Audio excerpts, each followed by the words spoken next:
banking business, retail banking, and branch banking, banking systems, and uh, what are bank systems in Sri Lanka, how the banking operating, basically what are the law related in our industry. Basically discuss that today. Okay, then next session next week we'll discuss type of accounts, opening of accounts, and conduct of accounts.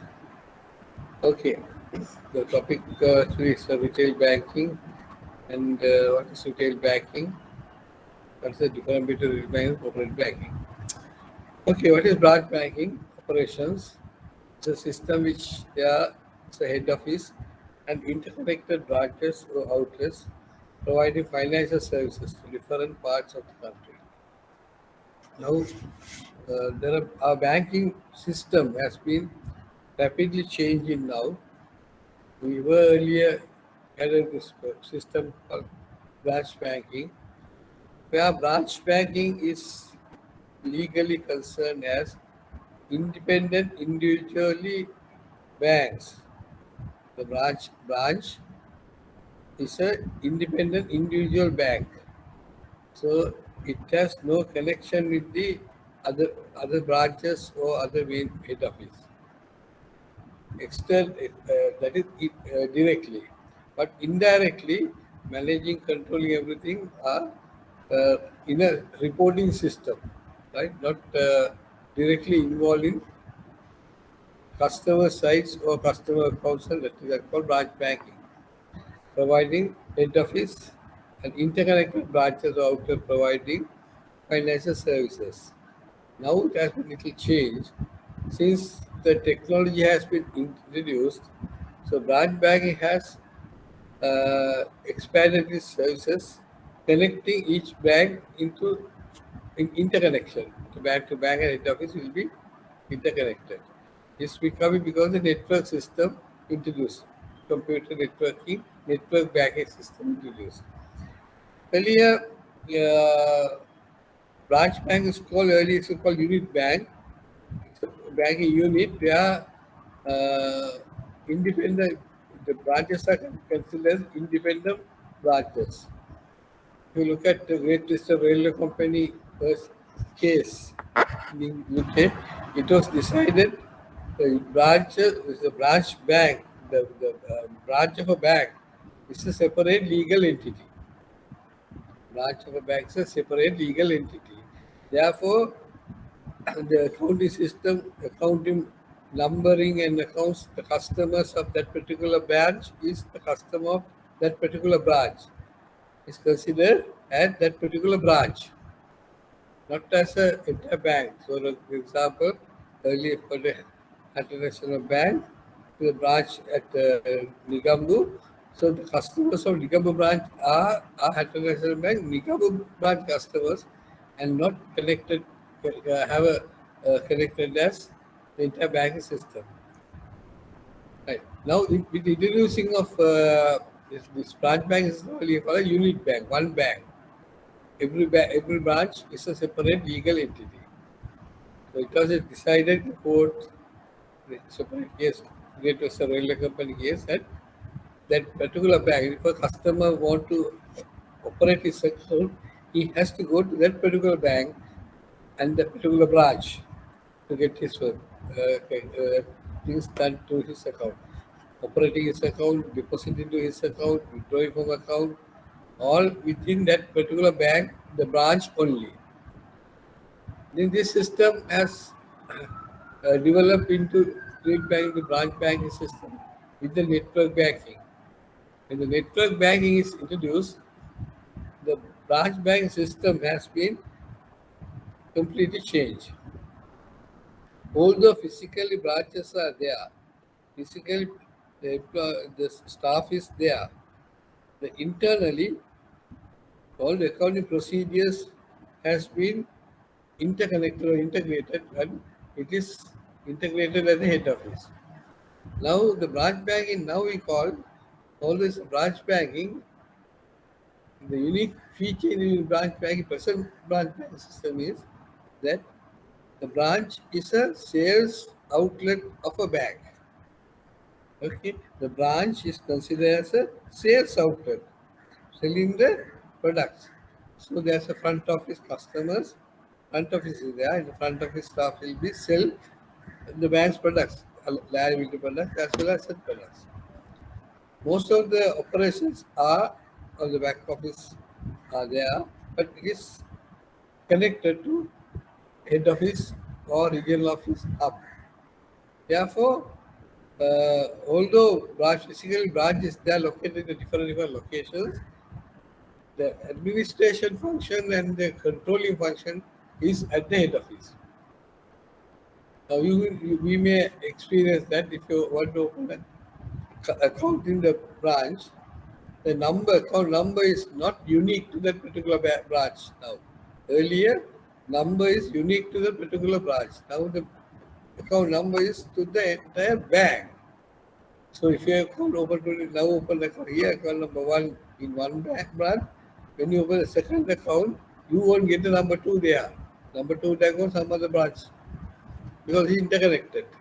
So all the branches are connected to the network communication system to the head office. So therefore after 1980s, this introduction was in 1990s. This branch banking system was developed into interconnected banking system, where the customers of one branch is no more there.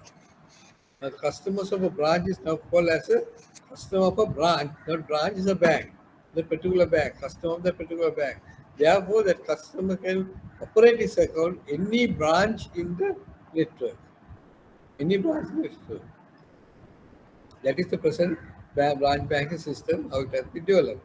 So, future will be different, we'll see. What change is going to take place. So, with this network bank is introduced to the banking system, some of the operations, some of the works are removed from the branches. Now, account opening, account closing, maintenance of account, customer information system, everything now centralized at the head office. When the unit banks were there, it was that particular branch's responsibility. So that is separate, different entities. Now it has been interconnected given and all are managed and operated by the head office, and only operational activities only remaining in the branch banking system. So all the accounting system, accounting network, everything has been connected at the head office level. Earlier it was decentralized, now it is centralized. Right? We'll look at the bank's counters, how it has operating. It means system of banking in which banking organization works at more than one place. The main place of business is called head office, and other places called are branches. The head office controls and coordinates the work at branches. The day-to-day operations are performed by the branch manager as per the policies and directions issued from the time to time by the head office. According to the directions that are given by the head office, it is managed by the manager a particular branch. Right? So all the head of controls and coordinates the work. All the activities are controlled and coordinated at the head office, centralized. Advantages of this earlier, if you want to deposit money to account not in this particular area, somewhere else, he has to go to that particular area, deposit that money to that particular account. Or else, we have to use a separate instrument for do the money transferring. So it is cumbersome, delaying, it's not that. With the network banking is introduced, now this is interconnected. Transactions are done in one bank, any branch, the, the information of the account will be updated immediately at the head office system. So the advantage is therefore it's very quick, and customer has the access to his account from any part of the country. Wherever he goes, he can make operations deposit of withdraw any money and do any of transaction through the branches. That is the development of this branch banking system. It's a system. Now, when we talk about the network banking or the, what do you call digital banking, there are certain what do you call positive response and negative response has placed in the worldwide. According to 2016 Global Consumer Banking Survey, it surveyed 50,000 consumers in 32 countries.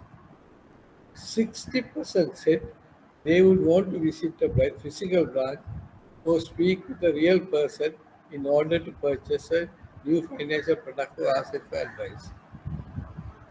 Right? So 60% of the research consumers, 60% are wanted to this branch network to be maintained. So therefore, the latest development in virtual branches are only 40% have paid response. Sometime back in 1980, late 80s, 1990s, early 1990s, there was another survey done in Germany where they also found 80% of the customers prefer to go to bank than using the ATM machines. Using of ATM machine, they are surveyed, and 80% of the customers are prefer to go to a branch than go to the ATM machine. Although it's quick and hassle-free and no need to wait queues, no paperwork, still for all people are like to be with the working in the counter staff. That's a tellers. They would want to visit the physical branch or speak with a real person. Speak with a real person. Right? So most of the customers are wanted to visit the bank, although it is difficult, cumbersome, but still for all they want to speak to the people in the counters. Speak to the people in the counters. That is the person, that is the latest position 855. Although the technology has developed and past access was there, machines were given, right? Although the security guard in the entrance says that you want to deposit in the machine, you want to withdraw, make a debit card and withdraw from the machine. Still, for all people are preferred to go to counters. Why? There may be some reasons. Like that human touch cannot be get to the machines. Machines are fast. It's robotic. You give a command, you get the answer. That's all. Your customers have two types of things. One is customer wants and customer needs. Customer wants and customer market survey does. What customer wants is to get these things that purchase new product, withdraw money. Or, so you can do this wants through a machine. You go to the machine, you give a command to withdraw, you put a card, and you will become. So your customer wants are fulfilled. But customer also having another item called need. That is not there in the machines. To speak to people, smile with the people, talk to the people. Human touch.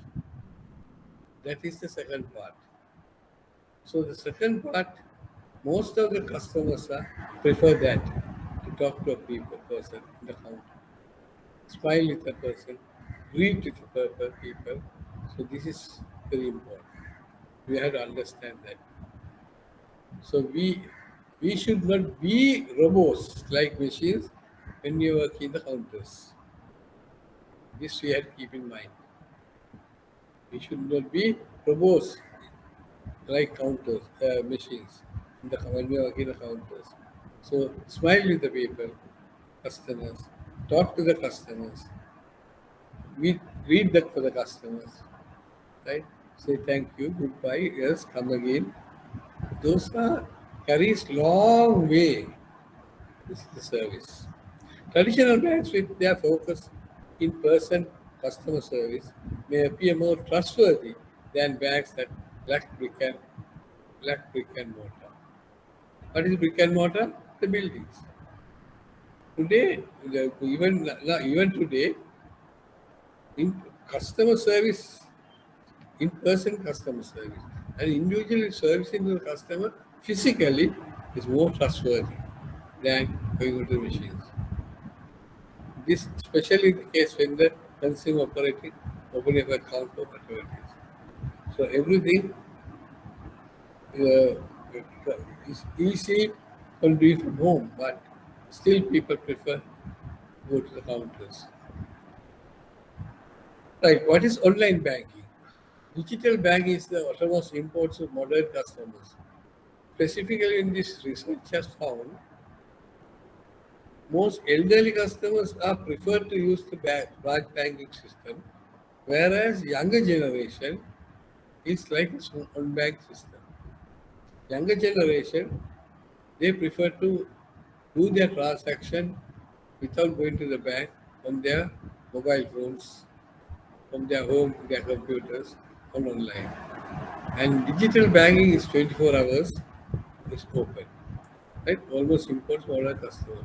Online portals allow customers to leave their balances, transfer money, open new accounts, and even apply for a mortgage loan, all which is available 24 hours a day, 7 days a week, unlike physical branches.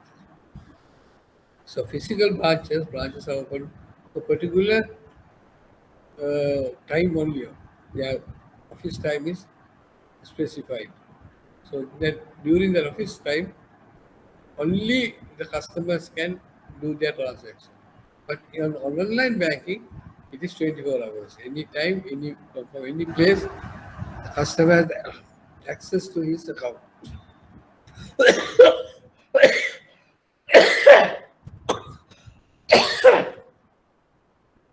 Online customer service, including email and chat and video call, are overtaking phone calls and visits to branch to, to stay competitive in the branches. To stay competitive and ensure their customers are satisfied, sorry, most traditional banks have incorporated internet banking in their services. Almost all the banks now introduce their internet banking also, it's called online banking also, because it has, yes, on the bank's point of view, with introduction of online banking, they had cut down number of uh, customer points. Earlier, for example, for a branch, it had a 10 customer teller service. Now it cut down to 4 or 5 to manage this limited crowd with 4 or 5 staff members. This is an advantage to the bank. But sometimes you may find the customer's queue is getting long and long. Customer is dissatisfied. Okay, so that is that the bank has to consider that aspect to also. There's a the latest development in this scenario is online only banks. There are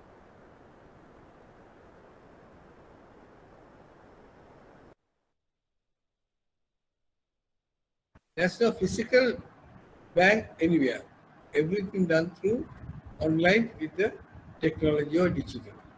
Another category of banks has emerged.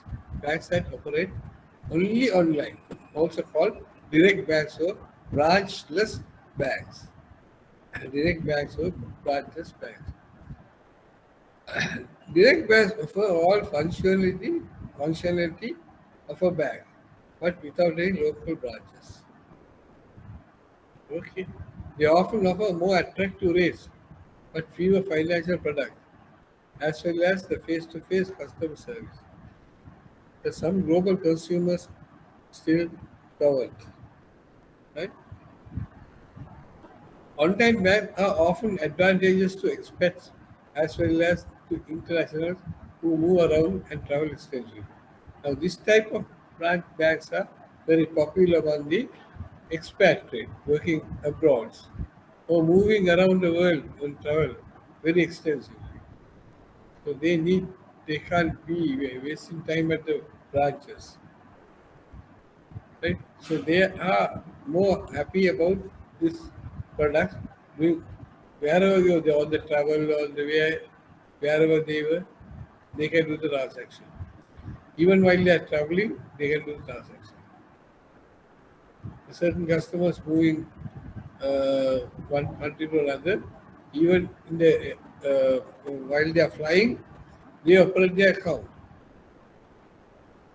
Right? That advantage is given is what you call uh, banks which have no branches.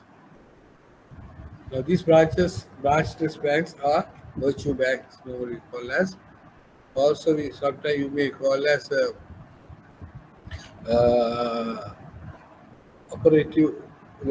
All the functions are operative through the internet. That's called the technology. These financial institutions are not only active in several countries, sometimes even globally. They also often feature apps and platforms in different languages. Right? They develop apps, access to the system and platforms. Some will even offer multi-currency accounts. It is often possible to open an account with them before you move, which can prove very handy when they have to send deposits to homes. Some online banks popular with the international include Bank, so, French-based bank, N26, Wise. These are some of the virtual banks. They are branchless banks operating in the international market.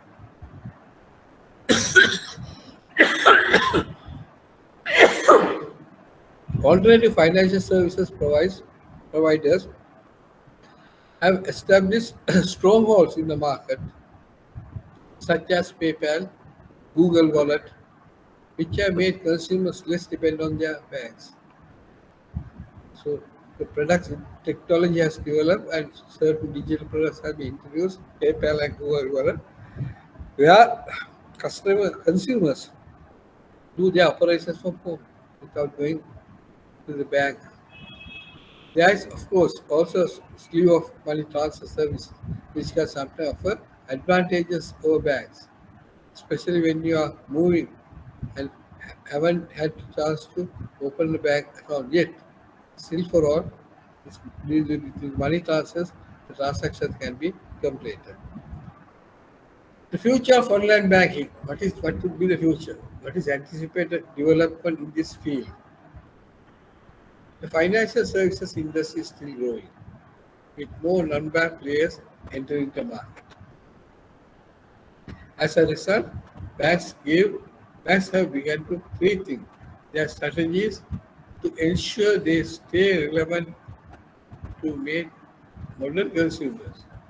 Traditional banks with their personal care remain important to customers. But with the increasing offering of online bank services, it is prudent for banks to focus. Prudent to banks to focus not just on keeping up digitally, but not only developing its essential digital services, but partnering or acquiring fintech financial technology, but maintaining the personal service that traditional banks have historically offered. Future still the historical what the banks are so products or services which are offered will be that products will be modified to digital as digital products and given to the market. So the customer still ensures modern consumers are with their personal care remain important for the customers. To remain the personal care, that is a branch banking. But the increasing offering of online bank services, it is prudent for banks to focus not just on keeping up digital, but not only developing internal digital service, but partnering or acquiring finance technology for maintain the personal service traditional banks have historically offered. Okay, so that's about the current situation in the banking industry, how it has been moving from place to place, from starting from the unit banks, it has come to branch bank, now internet banking, where banks are located one place, branches are located wherever, and the future will be even the branches may not be there, right? Only one center will operate for all the transaction on behalf of customer. So, so that is the latest development anticipating in the near future by the industry. Okay, let's now talk about legal system and law related to banking. What are the legal system in Sri Lanka? What are the laws affecting the banking industry? There's no specific branch law which can properly be termed the law of banking. There's no law, specific branch law, which can properly be termed by term be of bank law, term the law of bank. Okay. Now, if you look at our legal system, we cannot find out, we cannot find a separate law called banking law. We may not find anywhere in the world, not only Sri Lanka, in the world, worldwide, there's no law to say bank law. It's a combination of number of legal systems incorporated towards the banking activities. We label as banking law. The term banking law is not capable of any essay, easy or precise definition because it is not properly termed or defined as law of banking. The banking law are the areas of law that leading text writers have collected that together and labeled as banking law. Right? Now, what is the banking law present here? That is the legal officers or legal professionals who have been collected certain laws from different sources, collected legal success laws from different sources and put together label as banking law. So therefore, authenticity of this individual legal system is still has to be have a significant role, played by significant role. There are certain acts, even Sri Lanka, implemented, which has not banking, but certain clauses, certain areas, certain clauses of that particular act is affecting the banking. Therefore, we take consider that as banking law. Okay. Therefore, any particular area of commercial or business transaction that obvious within the day-to-day business of bank can be categorized as banking law. Therefore, particular area of commercial or business transaction, particular area of commercial or business transaction that obviously falls within the day-to-day business of a bank of a bank can be categorized as banking law. Okay. So when you look at banking activities, legal structure, there are three components. One component is regulations. Regulations, it can maybe internal regulations and guidelines from the central bank. Control of the banks is the central bank. So central bank guidelines is part of accepted as a statutory directives and the compliance. These regulations, law, and guidelines. The bank's what do you call implementation. Those it's called compliances. Okay, right. Now, before we go for discuss about the banking in Sri Lanka, what is the legal structure of bank in Sri Lanka? What are the law directly and indirectly applicable or affecting the banking industry? Okay. So, in general principles of laws in Sri Lanka, the most important for common one is so-called uh, law of contract. Law of contract is the most important piece of law. It's coming under English law. Law of contract coming under English law and is applicable to Sri Lanka since 1852. Okay, 1852 only it is introduced, Civil Law Ordinance number 5 of 1852. It is English law. Okay. Then there are other legal, what do you call, enactments. Legal enactments such as acts and legal acts are also legal acts. Although it has been established for different purposes, we may find certain clauses are affecting the banking industry. Therefore, we are correct take those as part of the banking law. Okay, so English law is the basic law that is applicable in Sri Lanka. When the British came to Sri Lanka, started in 1814.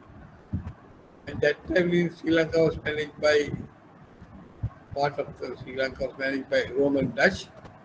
So they applied their law for Roman Dutch law in Sri Lanka. Roman Dutch law applied in Sri Lanka for our activities. When British invaded the country, they found that their laws, English law, British laws, and our laws there are conflicts. There are conflicts, therefore the banks cannot continue to do business because there are the meanings of certain law are having conflicts. Therefore, in 1852, the English law was introduced to Sri Lanka under Civil Law Ordinance number 5 of 1852. Civil Law Ordinance number 5 of 1852 was established by the English, where the Roman Dutch law is they remove the Roman Dutch law for certain activities. Even today, the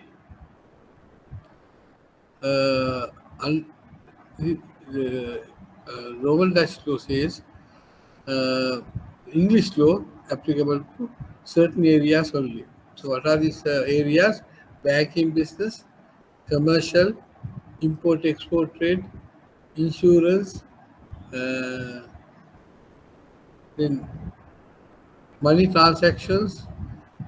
All these things are governed by English law. Now, this is decided. There's a famous case in Sri Lanka in 1920, the Costa versus Bank of Ceylon case. The Costa versus Bank of Ceylon case, it was decided by the judge that for banking activities, banking purposes, in Sri Lanka, it's only applicable English law. Right? Again, As another case was told, that is with relation to the collaterals. With related to the collaterals, the legal structure available for collateral is Roman dash law. Roman dash law. Now you can see there's a conflict. In the banking, certain parts are coming under contracts, certain contracts are coming under English law, certain contracts are coming under Roman dash law. So all the securities, collaterals, and documentation and the legal system is based on the Roman dash law. But certain areas of activities, commercial activities, business activities, and banking, insurance, finance, customs, uh, what do you call, uh, uh, activities such as direct and indirect. Okay, we'll come to that. So coming under English law. So the generally in cases of uh, in cases of collaterals, it is a Roman dash to apply to Sri Lanka. Now this was decided. Hong Kong and Shanghai Banking Corporation versus Mr. Pillai case. It was decided that in Sri Lanka, uh, Roman dash law only applies for collaterals. Right? So these are the basic structure of the main structure of our laws. Then certain unique features are there in Sri Lanka. There are certain personal laws. Certain personal laws also have a direct or most indirect impact in our legal system in opening of accounts. What are these legal structures? Personal laws. There are four personal laws practiced in Sri Lanka. One is called Kesavalame law. Second one, Candian law. Third one is Muslim Sharia law. Police temperance ordinance also the personal laws applicable in Sri Lanka in making decisions for banking activities. Now, in the personal laws, the scope area of legal area is considered as marriages, divorces, and property inheritance in Sri Lanka. Then we have to follow the Roman dash law, island wide. So you can see basically now two laws have been interacting when it comes to banking in Sri Lanka. Now let's see what are these personal laws and how these personal laws are practically applied. What is Tesavalame law? To whom it is applies? What is impact for bankers?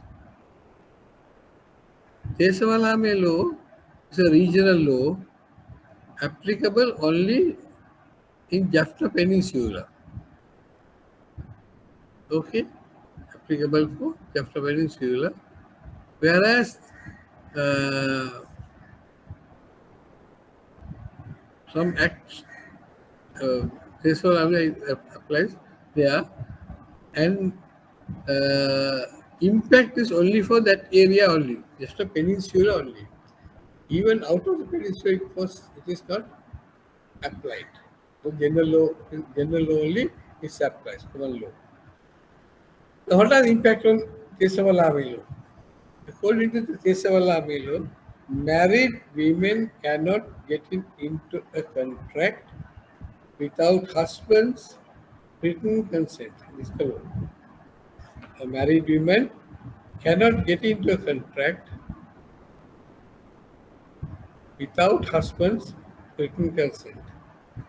So therefore, any lady coming under this the Tesavalami law has to get the husband's written consent, not only verbal approval, the written consent to get into a contract, any type of contract. Now this has impact on our banking activities, to open account, to request for a loan. The Tamil lady coming under this Tesavalami law has to get the husband's consent. Otherwise, that contract or that particular transaction is legally null and void, cannot be enforced legally. Now, what is the territory for this Tesavalami law is called Jaffna Peninsula. So only the Jaffna Peninsula, even Vaunia district or Mena district, are not coming for this under the Tesavalami law, the Tamils are living. And all the Tamils are not falling under this category of Tesavalami law. Thirdly, these persons who are victim by Tesavalami law, wherever they live in the country, for any transaction, they have to follow their traditional Tesavalami law.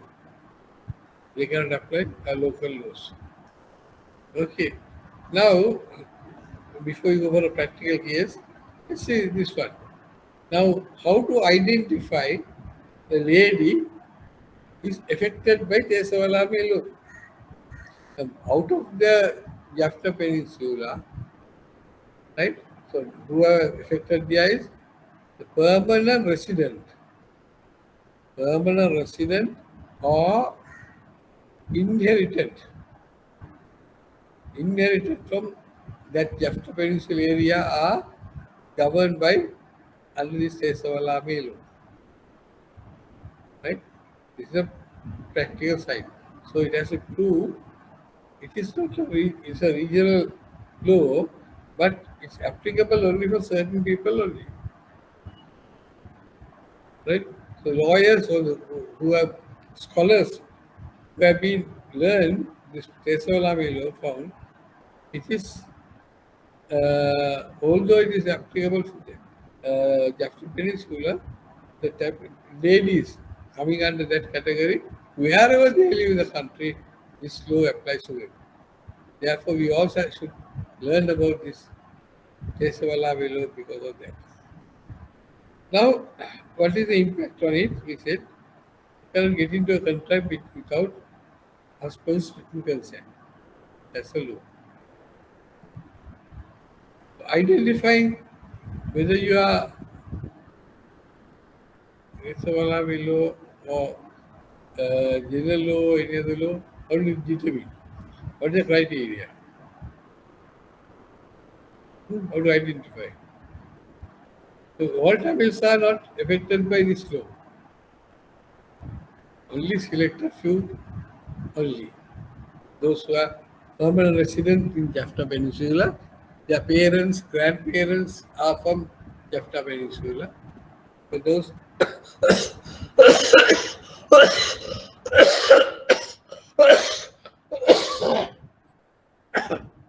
for them only this law is applicable.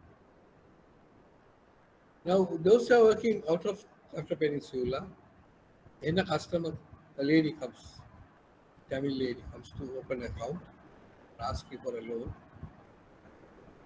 how do we get what we call cleared ourselves about that this particular lady is not affected by Tesavalami law? How do we do? One source is national identity card. When you take the national identity card, where it says place of birth, then you can identify it as a coming under this category or not. Sometimes certain new generation specifically, they are born outside of this Jaffna Peninsula, for example, Kalandu, Vellavatta, Kirlapanna, Pamankada, or Kandy, to that matter. How do we know that they are affected or not under Tesavalami law? It's very difficult to establish. Therefore, if we have a doubt, if we have a doubt about a lady, that we should get a affidavit signed by that lady, attested by a JP that she is not affected by Tesavalami law. That should be kept in the mandate. Therefore, later she cannot claim that she is affected. When it comes to a case where it's affecting her, she cannot deny the fact that she had affected, she's coming under this case. That protection is not given. Okay. Second one is Canadian law.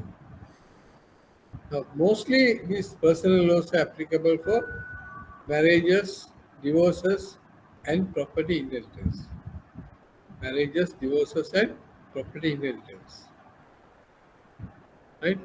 So, Canadian law also apply for this area in Sri Lanka. Specifically, Canadian law apply for Canadian Kingdom, that is Sabarakama district, Kurunegala district, uh, part of Matale, Anuradhapura, Kandy, um and these are the areas covered with Canadian Kingdom. Is affected by that area. So there again, we have got, we may find that under Canadian law specifically, there are two types of marriages.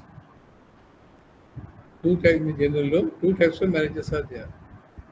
One is legal, other one is binna. Legal means the legal means the bride goes to groom's place after marriage, residing with them. So their authority is vested or surrounded under husband's power, Purushadipati. Whereas the binna, the groom goes to bride's place and residing with the bride. It's called binna vivaha. Binna vaina digana. Binna, the important part in binna is, right? It is there, the wife's authority, petticoat government. Denade kala, kenade Indo. So other than that, no other effect for us under these two laws.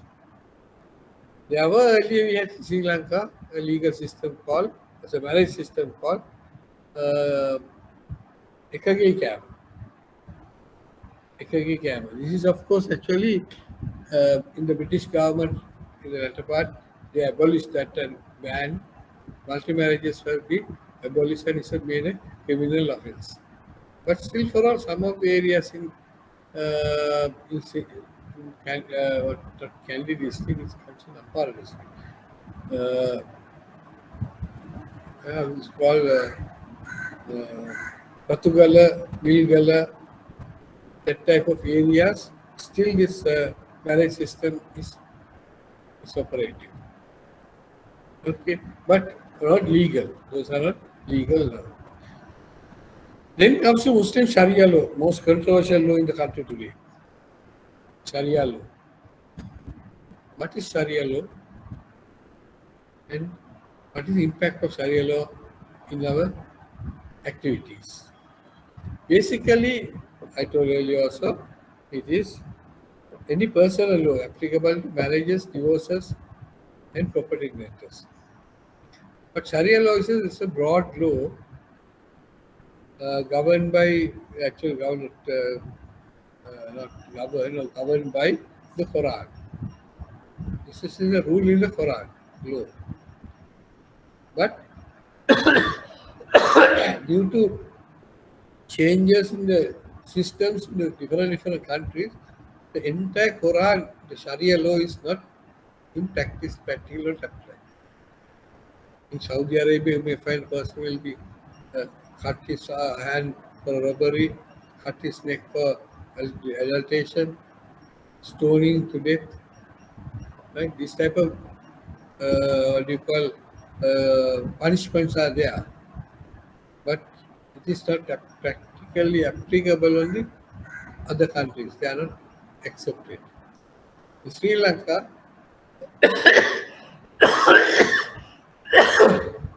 1868. In Sri Lanka, 1868, Muslim marriages and divorce, what you call, uh, not the act, ordinance was passed. This was amended in 1987, right? This was amended in 1987. Earlier, Muslim women also didn't have authority to get into a contract. But in 1987 amendment, the Muslim women has been liberalized and can take independent decisions according to the law. Okay. Now, what is the conflicts or difference between the common law and the Muslim law? There are a number of differences are there. Basically, according to the common law, how many marriages can take place? A person can how many marriages can take? Only one. Only one. If you marry more than one, it's a criminal offense. Under law, it is a criminal offense. It's a punishable offense. Imprisonment, the court can decide, sent to imprisonment. Being a and Syria got the Syria. Okay. So only one. Whereas Muslims, according to Sharia law, how many can marry? Sharia law,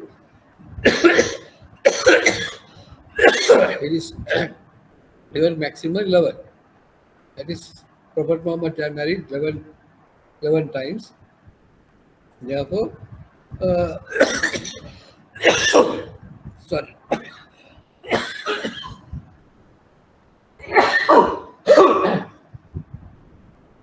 According to Sharia law, part of the Sharia law is called Quran, other one is Sunnah. Sunnah is Prophet Muhammad's lifestyle. So it's also part of Sharia law. And this, according to Sunnah, can marry 11, but due to the conditions, restriction, normally 7, sometimes 4, likewise different countries, they have applied different parameters. That is, sometimes you may find serious, mostly commonly used is 4 people can marry legally, right? For the total for women are getting their legal rights. There was some time back in Sri Lanka, there are other non-Muslims also. When they want to marry more than one, they became Muslims. The famous cases was Muhammad Ghamini Fonseca, Muhammad Beja Vijayvikram. So whenever they want to change, marry another woman, they put the name in front of name Muhammad. So show that he's their Muslim. Okay. Then there was a case in the Supreme Court regarding this one, where Saratin de Silva, Chief Justice at that time, in the Supreme Court, given the judgment in the case saying that any person can change their religion, but they can change their religion if they practice the religion only. It is not specified for Muslims, any religion. Since judgment given, any religion, anybody can change their religion, it's a fundamental right, but they cannot change the religion for personal benefits. They, they can change their religion only if they practice a religion.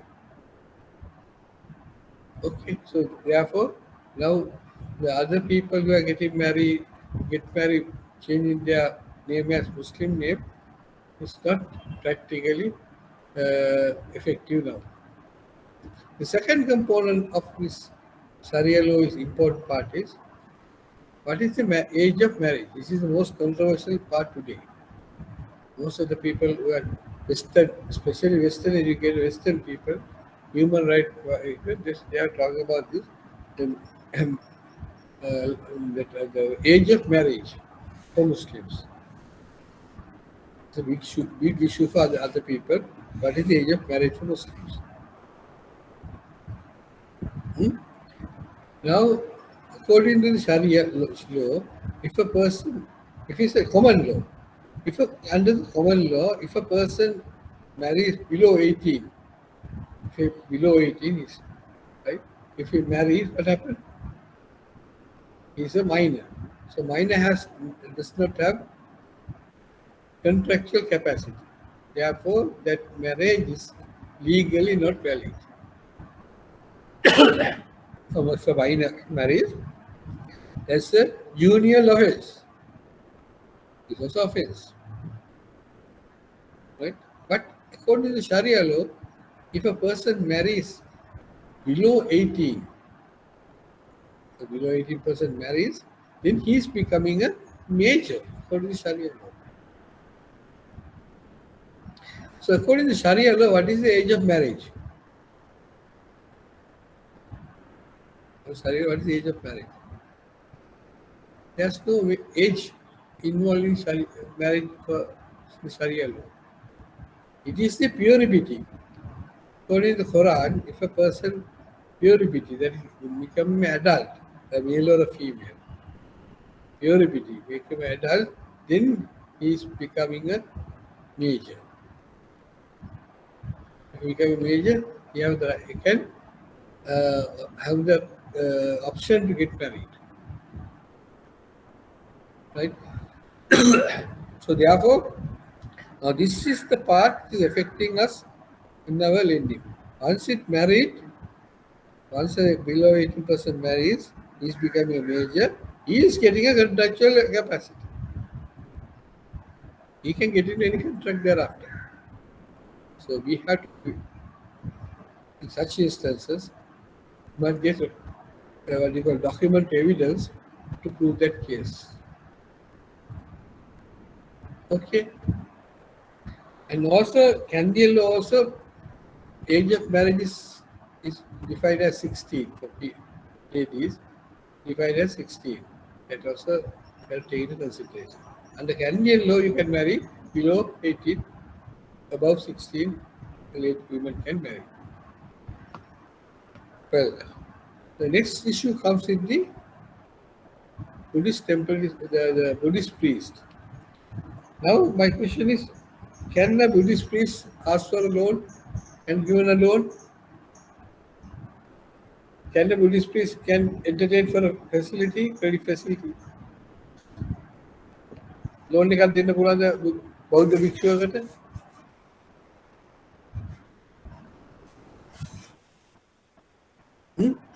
ඒකත් controversial issue එකක් තමයි. There was a case, Dhammarakita Thera applied for a driving license. Dhammarakita Thera applied for a driving license. Register of Motor Vehicles rejected that application. RMB, Register of Motor Vehicles, rejected that application. Then Dhammarakita Thera filed action against the Commissioner of Motor Traffic, and the judgment given by this very famous Sarath Chandra Silva that it is a fundamental right, මූලික අයිතිවාසිකම, established under section 121 of the Constitution of Sri Lanka. අපේ ආණ්ඩුක්‍රම ව්‍යවස්ථාව 121 වෙනි වගන්තිය යටතේ ඒක fundamental right, මූලික අයිතිවාසිකම. Therefore, court decided Buddhist priests can issue driving license and priests can drive vehicles accordingly the law. But I don't know to what extent the Vinaya Pitaka and the other priests will take this into consideration when the young Buddhist priests try to apply for a driving license. Well, so that principle will apply for banking sector. We cannot say no.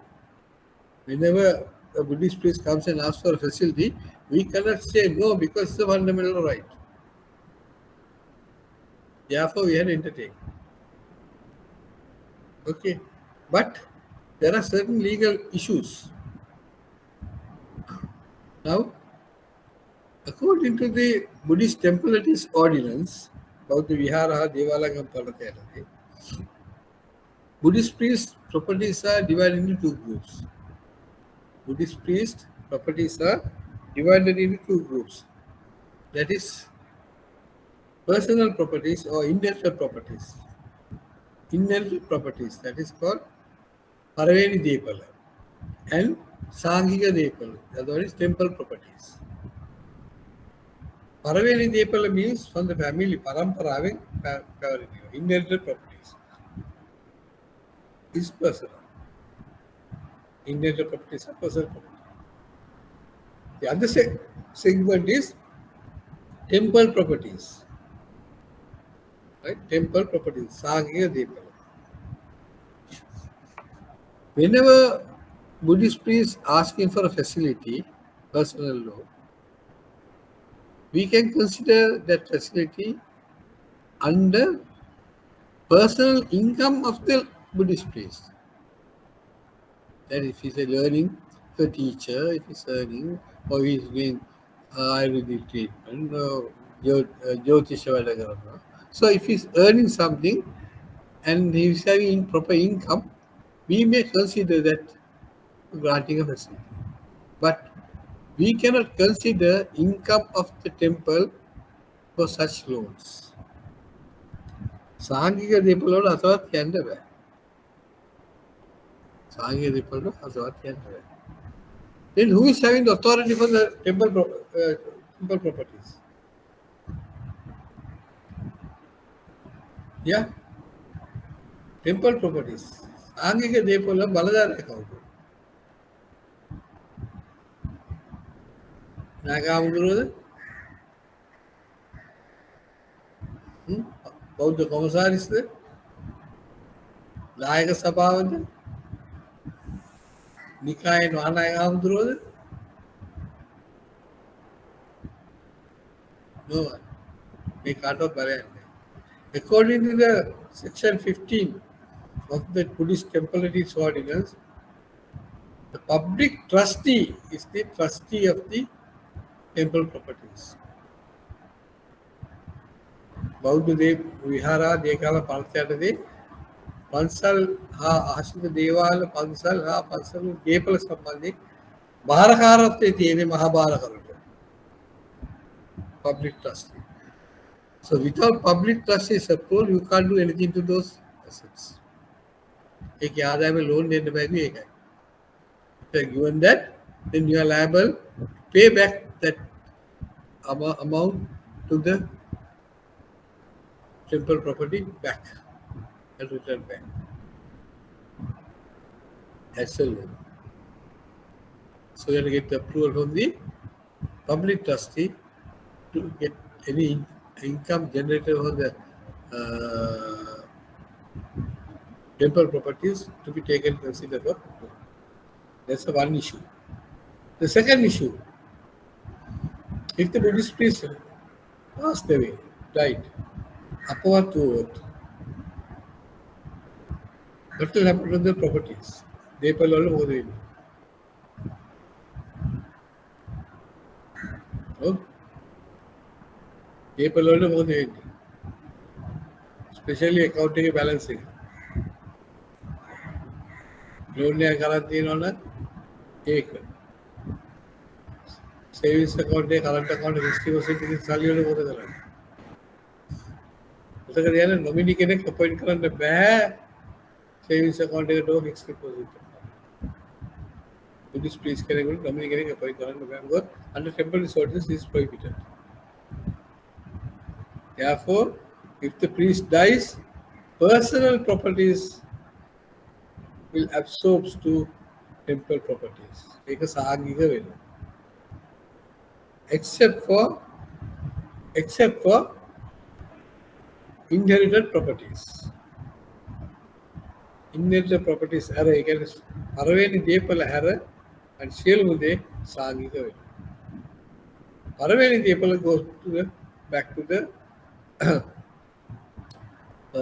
legal highest of the trees. Here is a loan shelter, loan back and the back. We have to guard, but take maximum precaution action to cover up that facility. Okay, right. These are the major main laws applicable for lending in Sri Lanka.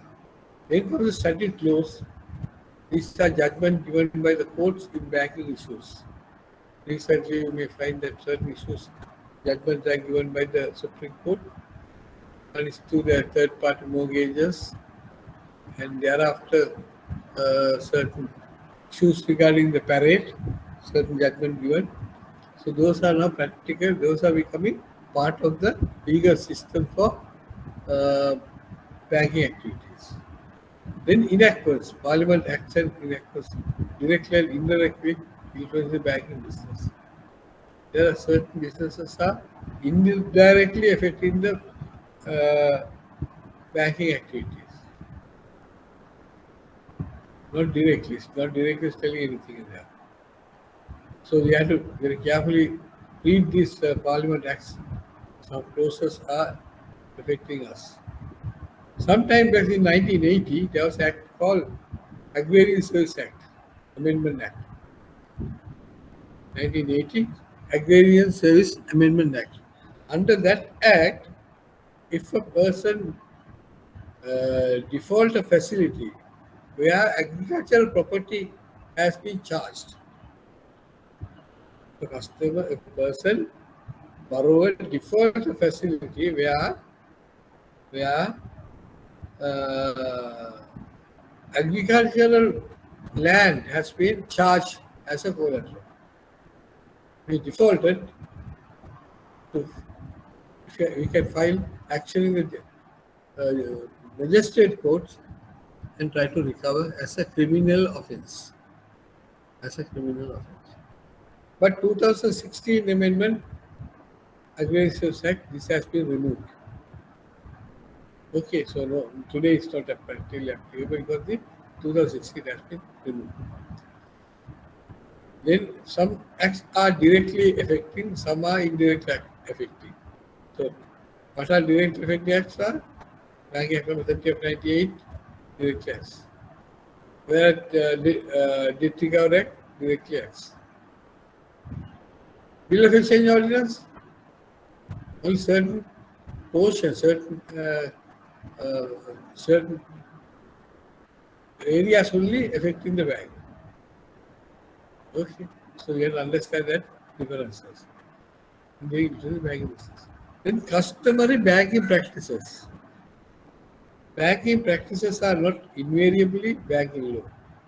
Banking ethics or good banking policy as a matter of business is considered as banking law. There are certain practices over a period of time and decided by the courts. There are cases that it is part of the law. For example, United Dominions Trust Limited versus the Court, Jokinson versus Swiss Bank Corporation. The famous two cases where it was decided that. Then comes the central bank directives and prudential regulations. Central Bank of Sri Lanka has empowered as a regulator of the financial industry in Sri Lanka under Monetary Law Act 58 of 1949 and Bank Act of 30 of 1980. There are several clauses where Central Bank has appointed as a regulatory authority for the banks. Therefore, their directives also becoming part of the banking law. Okay, right. What are the laws in Sri Lanka other than the directly or indirectly applicable for banking activities? The bank administration, bank management, bank administration. At present, there are we can see the Shop and Office Act, Employees Provident Fund Act, Employees Trust Fund Act, Bank Act number 30 of 1988 are directly managing or affecting the bank administration. Then bank and customer relationship, the contract law, Bill of Exchange orders number 25 of 1927, age of majority act number 7 of 1865. These are the main acts. Then securities and documentation, Mortgage Act number 6 of 1949, Stamp Duty Act number 33 of 1982, Registration of Documents Holders 23 of 1957, Prevention of Fraud Holders number 7 of 1840. So these are they are affecting our securities and documentation. Then the recovery management of the banks, Debt Recovery Act number 2 of 1990, Recovery Loans by Special Provision Act number 4 of 1990, Mediation Book 1948-72 are the directly involved in the recoveries of the bank loans. Practically how it's applied. Okay. According to Central Bank report 2022 January, there are 24 licensed commercial banks operating in Sri Lanka. 24 licensed commercial banks and 6 licensed specialized banks. Right? Then registered finance companies under Business Finance Act number 40 of 2011, 11 companies. Under Finance Leasing Act number 56 of 2000, registered financial leasing companies are 43. Then there are 4 microfinance companies registered in the our banking system, central bank. Now, all these are part of the structure of finance system in Sri Lanka. In addition, that institution authorized by the Central Bank of Sri Lanka to take the public. According to law, the licensed commercial bank, licensed specialized bank, and registered finance companies have been given authority by the Central Bank of Sri Lanka to mobilize deposits for public under the existing law. Okay? Therefore, no other person is authorized to take money as deposits from the people.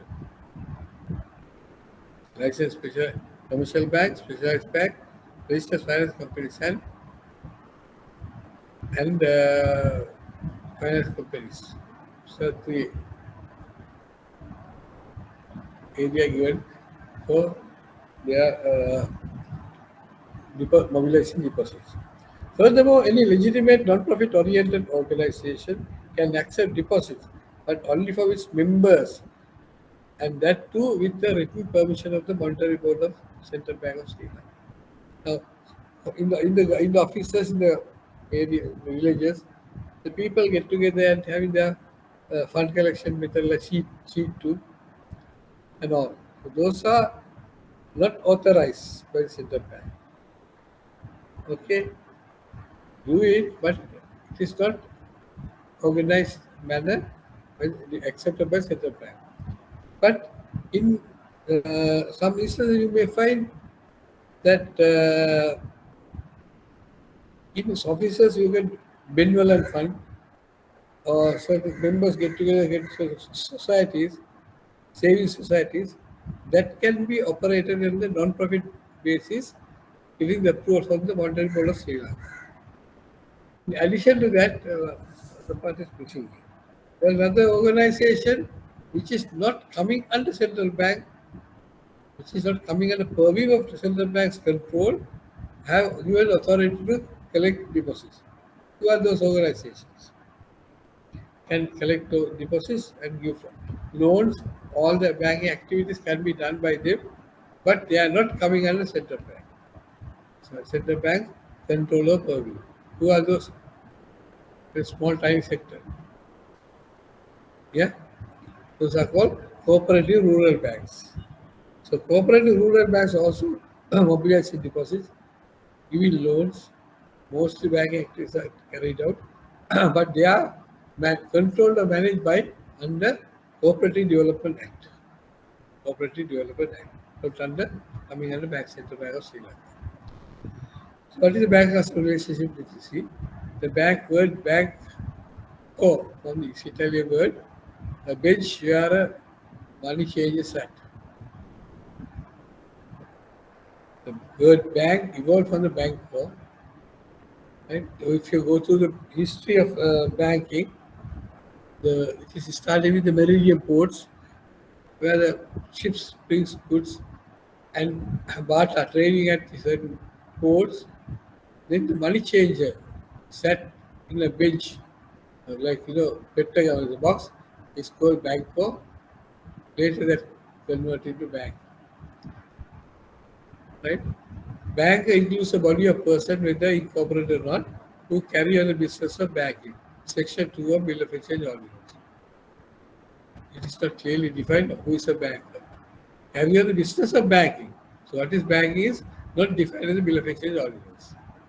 Then place where money kept for safety, according to Oxford Dictionary. It is very narrow interpretation. Right? In 1982, the Companies Act of Sri Lanka gave the following definition of a banker. The definition has been accepted by the Privy Council of England. A company which carries on the principal business of accepting deposits of money on current accounts. Or otherwise subject to withdrawal by checks, drafts or order. This is how the Companies Act 1982 defined who is a banker. A company which carries on a principal business of accepting deposit of money on current account and withdrawal by checks, drafts and order. This definition was amended by the Companies Ordinance of Sri Lanka. New ordinance was given wider definition to the word banker. James Holden says that this is an interesting definition because it specifies what a company's principal business must be in order to qualify to be a banking company. The traditional view that no one may be a banker unless he pays checks drawn on himself was reaffirmed the case United Dominion Trust Limited versus Kirkland. So very important judgment given where James Holden says regarding a banker. What's a banker? That is bank. No one may be a banker unless he pays checks drawn on himself. So all other companies, institutions which are not paying checks are not banks. Banku Navy, legally Banku Navy. A corporate body running the business of banking under the authority of license issued by the Mountain Board with approval of the Ministry of Finance. Called the Bank Act of 30 of 98.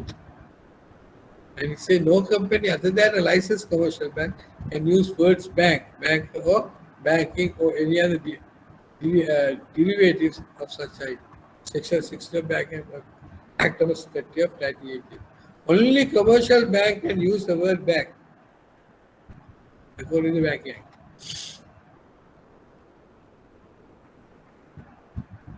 No company other than the licensed commercial bank can use the word bank. So this we had come to when we talking about bank customer relationship.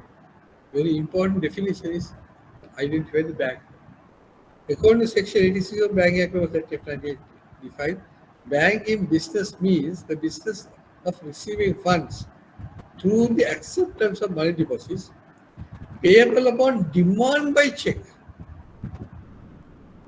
Payable upon demand by check, draft or otherwise, and use such funds either in whole or in part for advance, investment, or any other operation, either authorized by the law or by customary bank. So, what is banking business? Accepting deposits payable on demand by the way of check. Right? So, we are narrowing down the definition. Then, who is a customer of a bank? The word customer derived from the word custom, which means usual way of behaving or acting or regularly. Has no statutory relation.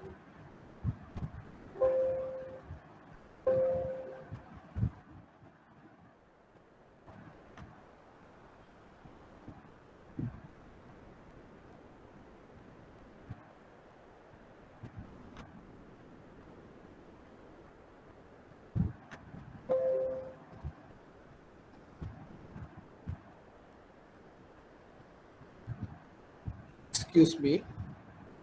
Sliding a part of issue.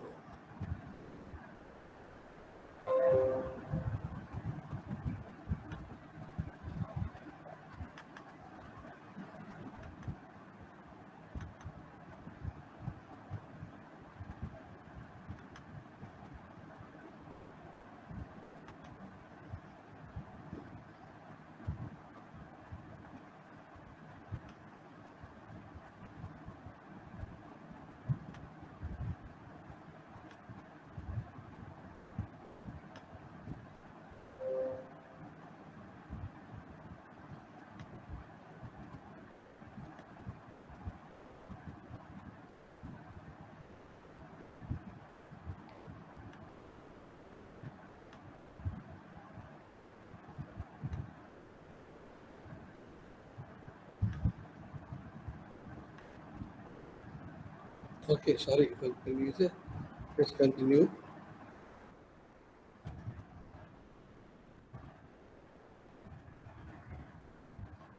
Okay. No statutory definition in Sri Lanka is got, but below section 82 and 83 of Bill of Exchange refers to customers, but not specified. Right? That's not clarified properly. So the word customer, bank customer, is not clearly defined, but there are certain legal issues are there. So legal definitions are there with regard to the customer. Customer is a person who has some sort of account, either deposit or current account, or some similar relationship with a bank. The relationship arises when a person, society, company, or a firm makes an offer to become a customer which bank accepts. Now, very important concept. What is that? Relationship arises when the person, so a company makes an offer, and the offer has to be accepted by the bank. Right? Now, these two concepts put together, that is the requirement of in the law of contract. You should meet. Under law of contract, to establish a contract, right? There should be an offer and there should be an acceptance. So third component is called consideration. If these three are completed, the contract is fulfilled. Okay, so becoming according to this relationship says becoming a customer where bank accept the offer. Okay. Now, if you look at the difference between different customers in different environments, if that's a doctor, his customer is called patient. If he's a lawyer, his customer is called as a client. මතක තියන්න client කියන්නේ lawyers ලගේ සේවාදායකයා. We are not providing services. Wrong terminology used by the modern bankers.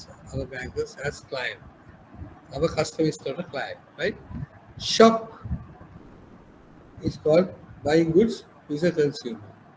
But the bank is a customer. Bank is a customer.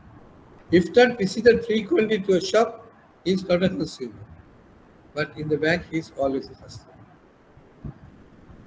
After opening the account, till you close the account, he is a customer. Whether he operates the account or not, he is a customer.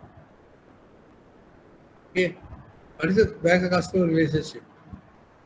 You can say Citibank, customers are very happy or not. You can see that. So let's see what is the relationship. The bank-customer relation, legal interpretation, normally a contractual relationship. It's called tie-in Mills versus UC Hong Bank and Foley versus Hill. There are two cases that's been established is a contractual relationship. It's a contractual relationship. It's a under contract the relationship is. Rendering a casual service would not be a customer. Both parties' intention for such relation is a must. Robinson versus Middleman.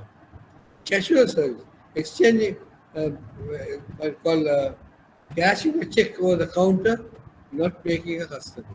It's not a customer. But a certain other interpretation, he also treated as a customer. I'll come to that later.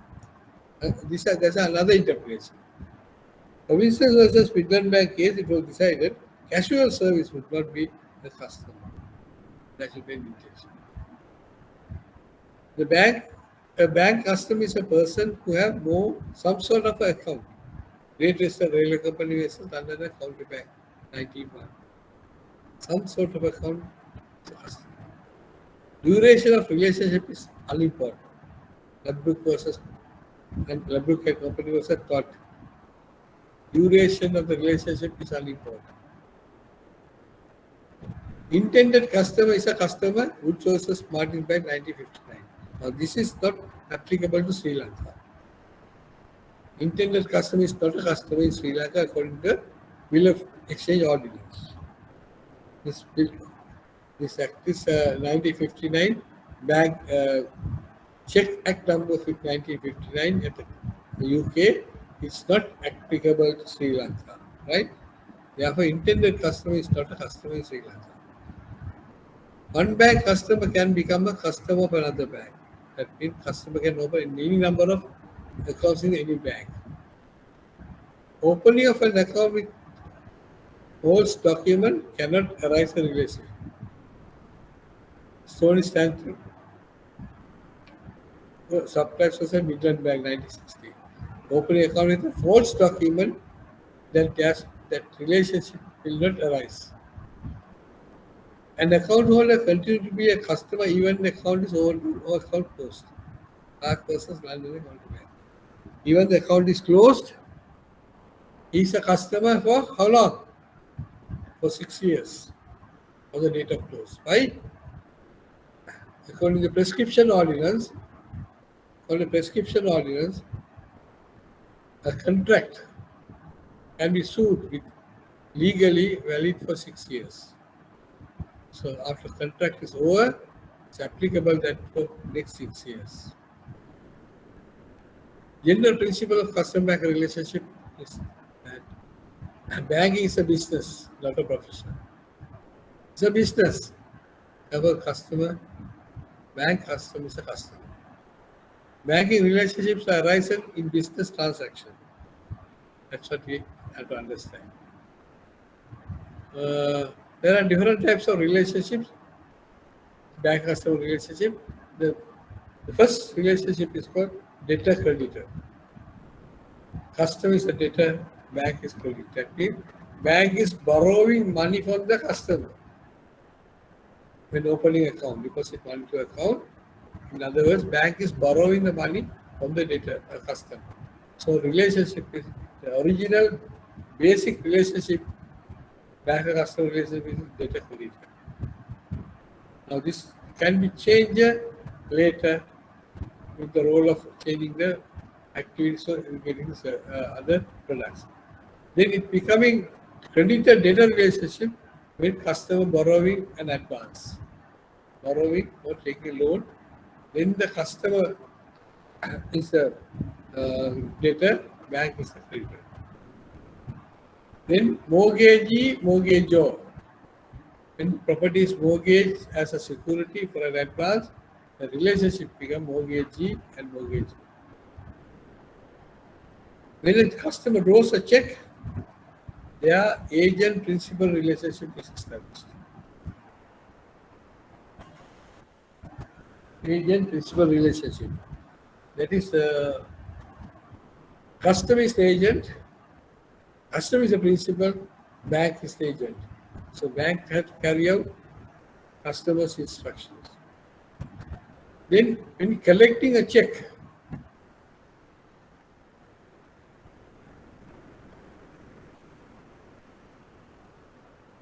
excuse me, what was the idea?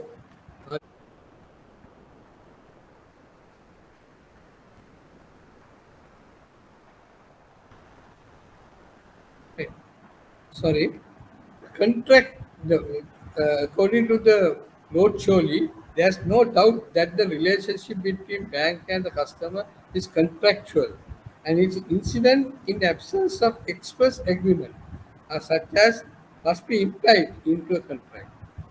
This Lord Choli, this is the judgment given in the Great Western Railway Company case, there's no written agreement between bank and the customer.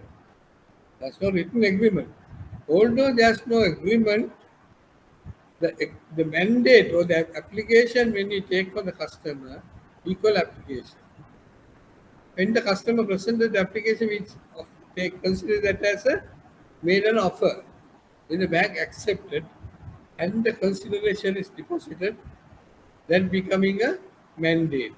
So the Lord Choli says the mandate is a implied contract. Mandate is an implied contract. Therefore, the relationship still carries, although there's no written agreement. Right? So the relationship is a contractual relationship. Now, what are the important factors we have to take into consideration? Special features of a bank-customer relationship. Under the common law, debtor must seek out the creditor and tender the payment. Right? It is peculiar but well-established rule in banking law that bank is under no duty to repay the money of customer unless customer makes it as a demand. This is very, very important concept we have to understand, even operating in the our sector. Under the law, debtor has to go to creditor. That means නායකත්ව දුන්න මිනිහට කියලා නායක මුදල දෙන්න ඕන. ඒක නීතිය.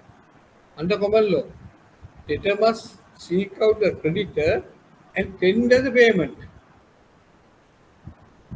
Right? Now, first relationship with the bank customer is debtor-creditor.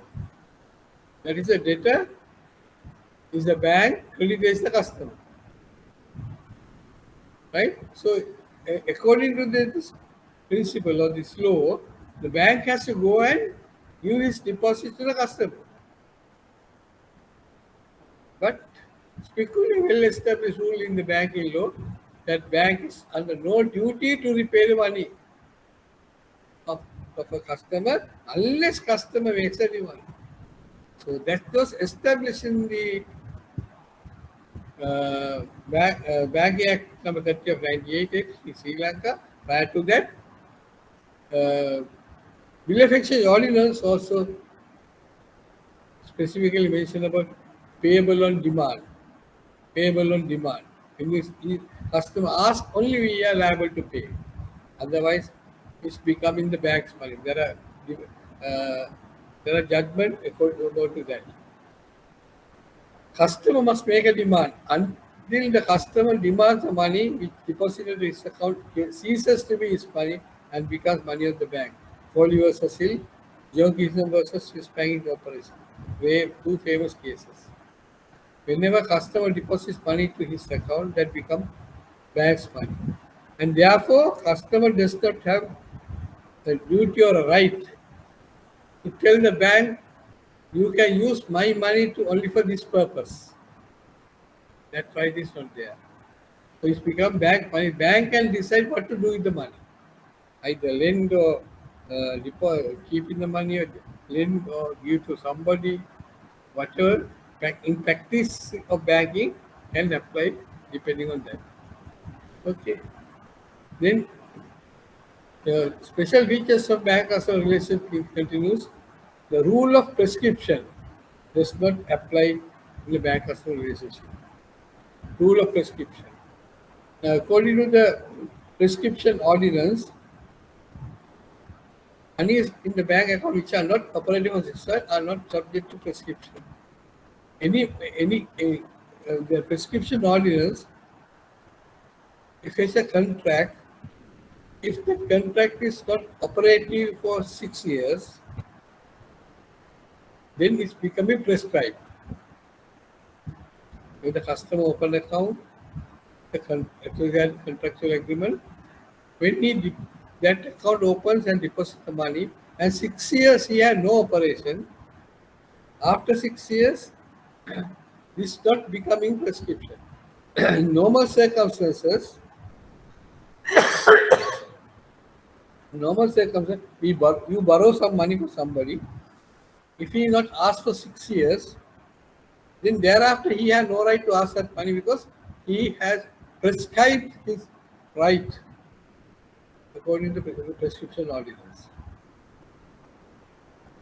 Right? Now, according to the law, banking practice, this prescription law does not apply to the bank. Therefore, customer is not operated for even for lifetime, not becoming prescribed. So this is a law of banking wherever. But in Sri Lanka, this has been changed in 1988. Right?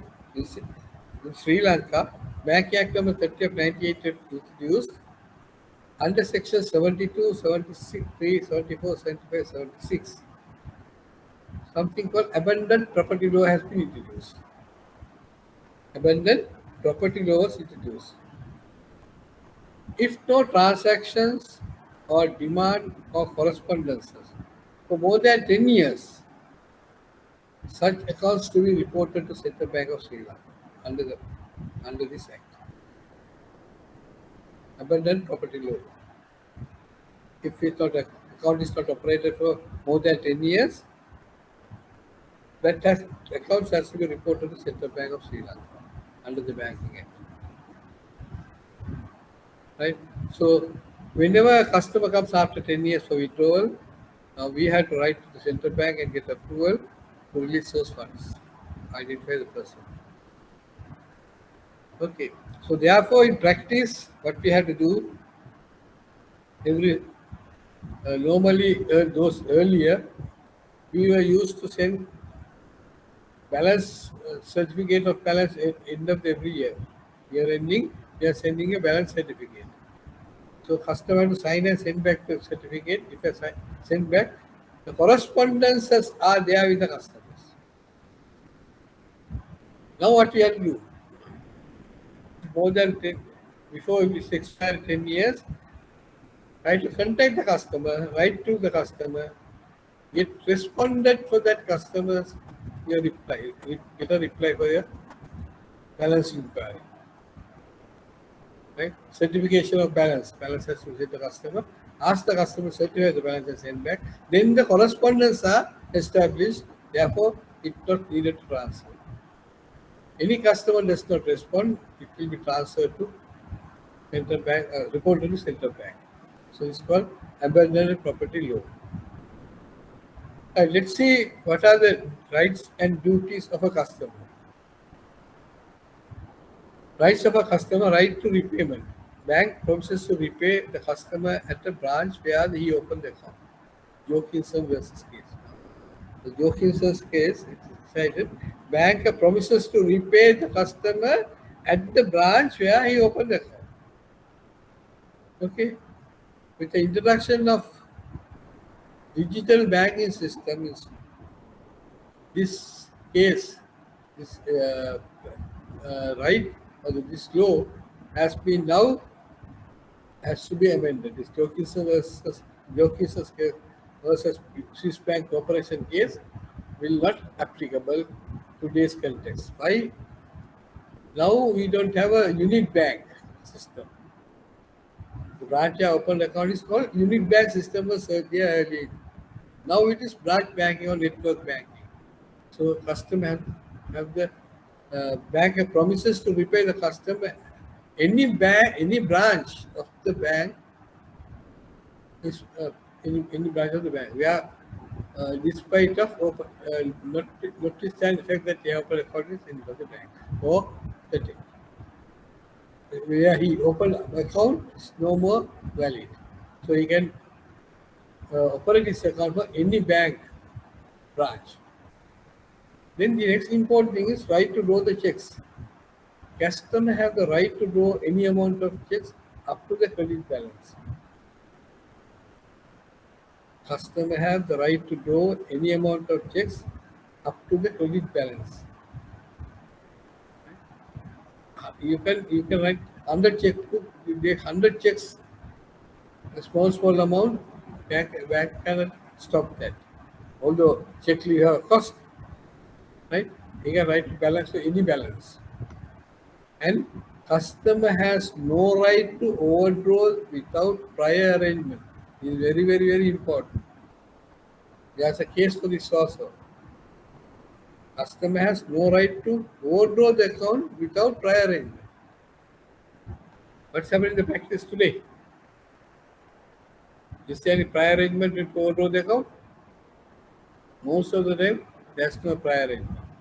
Now, this has a the latest development in the legal system. This has been established, right? For example, we'll take a case under Truncation and Settlement Procedure, under Truncation and Settlement Act, right? Checks will be paid by truncation. The image of the check will be paid by the Lanka clear at midnight 12 o'clock. So at the time of presenting the check for payment, there should be funds to pay the check. In other words, at 12 o'clock midnight, funds should be available. When this act was introduced, the central bank has informed the customers that you have to deposit for the check before the check is presented for payment. That was a legal requirement also. Before it's presented for payment. After presenting for payment, you cannot deposit for that particular check according to the law and according to the practice. But still we are allowing the customers to deposit after the check is presented for payment. That is what's there in the manual system. Manual where the physical check is moving, that time we allowed. But now physical check is not moving, image of the check only moving. Electronic image of the check is moving, not the physical check is moving. And therefore, one thing, customer has to make deposit before check has been presented for payment. Second thing, if he had no funds, he had to get a prior approval, prior arrangement has to be made with the bank, and that limit has to be fed into the system. Therefore, at the time of present the check, account will be overdrawn automatically without last minute. Now the casual overdraft is no more in practice. It should not be going in practice. But still we are doing, we have issues in the manual system. There are a lot of problems are there. So the clearly system we have to discuss that separately. Then no right to claim interest on current account. Right to interest. No interest can be claimed for the current account. This is the rights of the customer. Then customer duties towards a bank. A reasonable care in drawing checks. Reasonable care in drawing checks. That is ordinary precaution against forgery. London Stock Bank versus Macmillan and Arthur. This is a famous case. Ordinary precaution against forgery. This is called Macmillan theory.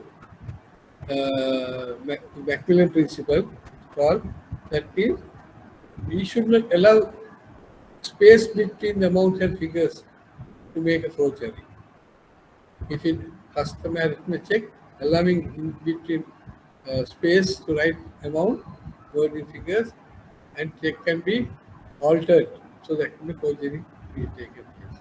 That's called Macmillan Arthur case. Then space between amount, again, Kulatilaka versus Mercantile Bank. Right? Space between pay is name, change the name. Right? Then careless in keeping checkbook, Bank of Sri Lanka versus Colonnava UC. Right? Yeah, number of cases about the customer duty where checkbook has to be kept carefully. Careless. Right? Now this Colonnava versus UC case very peculiar. the chairman of Corona UC, when he gone abroad, he signed few check leaves, first signature based on the checkbook, and given to his accountant to give safety. Checkbook was given to the accountant to give safety. Check accountant carelessly put the checkbook on the drawer. Drawer was unlocked. Drawer was unlocked.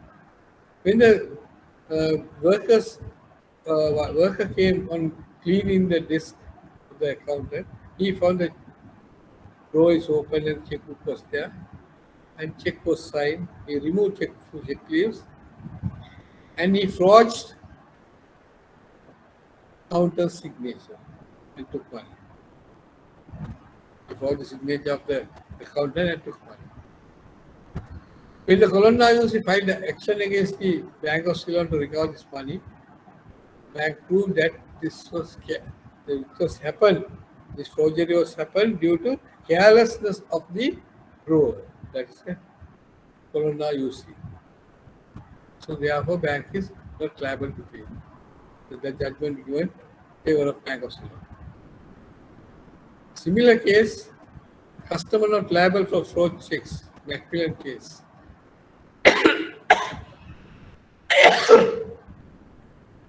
Right? Signature fraud is not a customer's mandate in order to pay. In the customer signature frauds, right? It is not a mandate to pay by the customer. Mandate to pay for the bank. That is, there's no mandate. The customer signature is fraud. There's no mandate to bank to pay. Bank can refuse. This famous case, Greenwood versus Martinez case.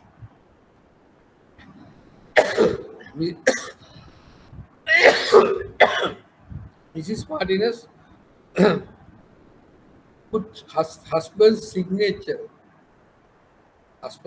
fraudulently and encashed number of checks. Which was number of checks was encashed. Then after wife died, Mr. Greenwood filed action against the Martinez Bank, saying that this check was the signature is not mine, therefore no order to pay this check, and he asked for the refund of the money from the bank, Martinez Bank. So Martinez Bank has proved that Mrs. Martinez has placed his signature, and Mr.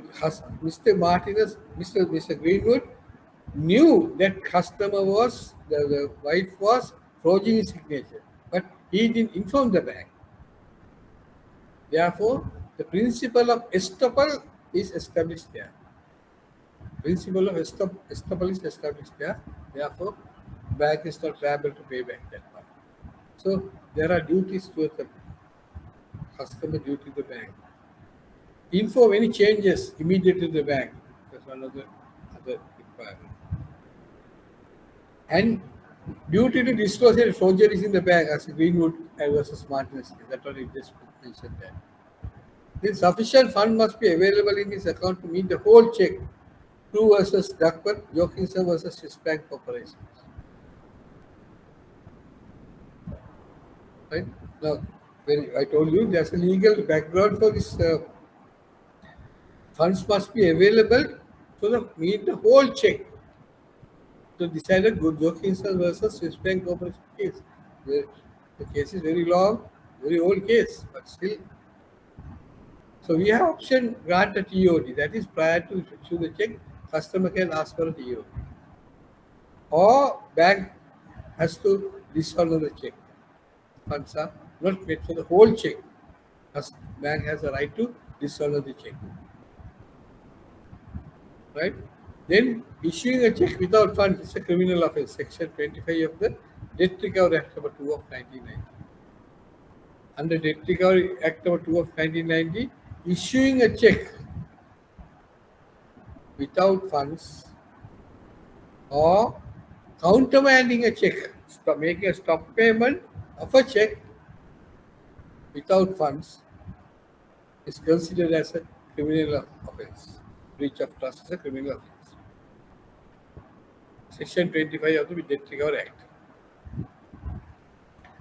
So, if a check was returned by the bank for lack of funds, the holder of the check can file action against the grower directly, taking the check to the police station and lodging entry that uh, the check was bounced in what do you call breaching of trust. Police will file action in the magistrate courts if the grower found guilty that uh, the customer found guilty issuing a check without funds, the court can order 1 year rigorous imprisonment and 10,000 rupees or 10% of the value of the check as a penalty. Okay, this is in 1990 it came. Yes, now high time is amend that. Then the banker's duties and responsibilities includes bank must strictly conform to the mandate. Greenburn versus Federal Bank of Australia. Strictly conform to the mandate. That is customer given the mandate to the bank. The mandate is a, we discussed earlier, is a contract. So customer has, bank has to strictly follow the contract. Then payment at a branch where check is stolen. Yogi Services Swiss Bank Corporation. I told this is payment of at not any branch. Payment at any branch of the bank. It is no more a check is stolen. That has been changed. Payment within the banking hours. Okay, that means Bayern versus National Provision Bank of Australia case, again, check has to be paid within the banking hours. Section 60 of Bill of Exchange Ordinance. Section 60 of Bill of Exchange Ordinance. It has to be paid within the banking hours. Combining a set of account, different branches can be arranged. The given Granite versus McHugh case, customer can request the bank to combine the and set off of two of your accounts and payment. Right? Okay. So these are the duties, responsibilities towards the customer from the bank. Right. So what are the next is the important customer charter. Shall we start? Yes, sir. Okay.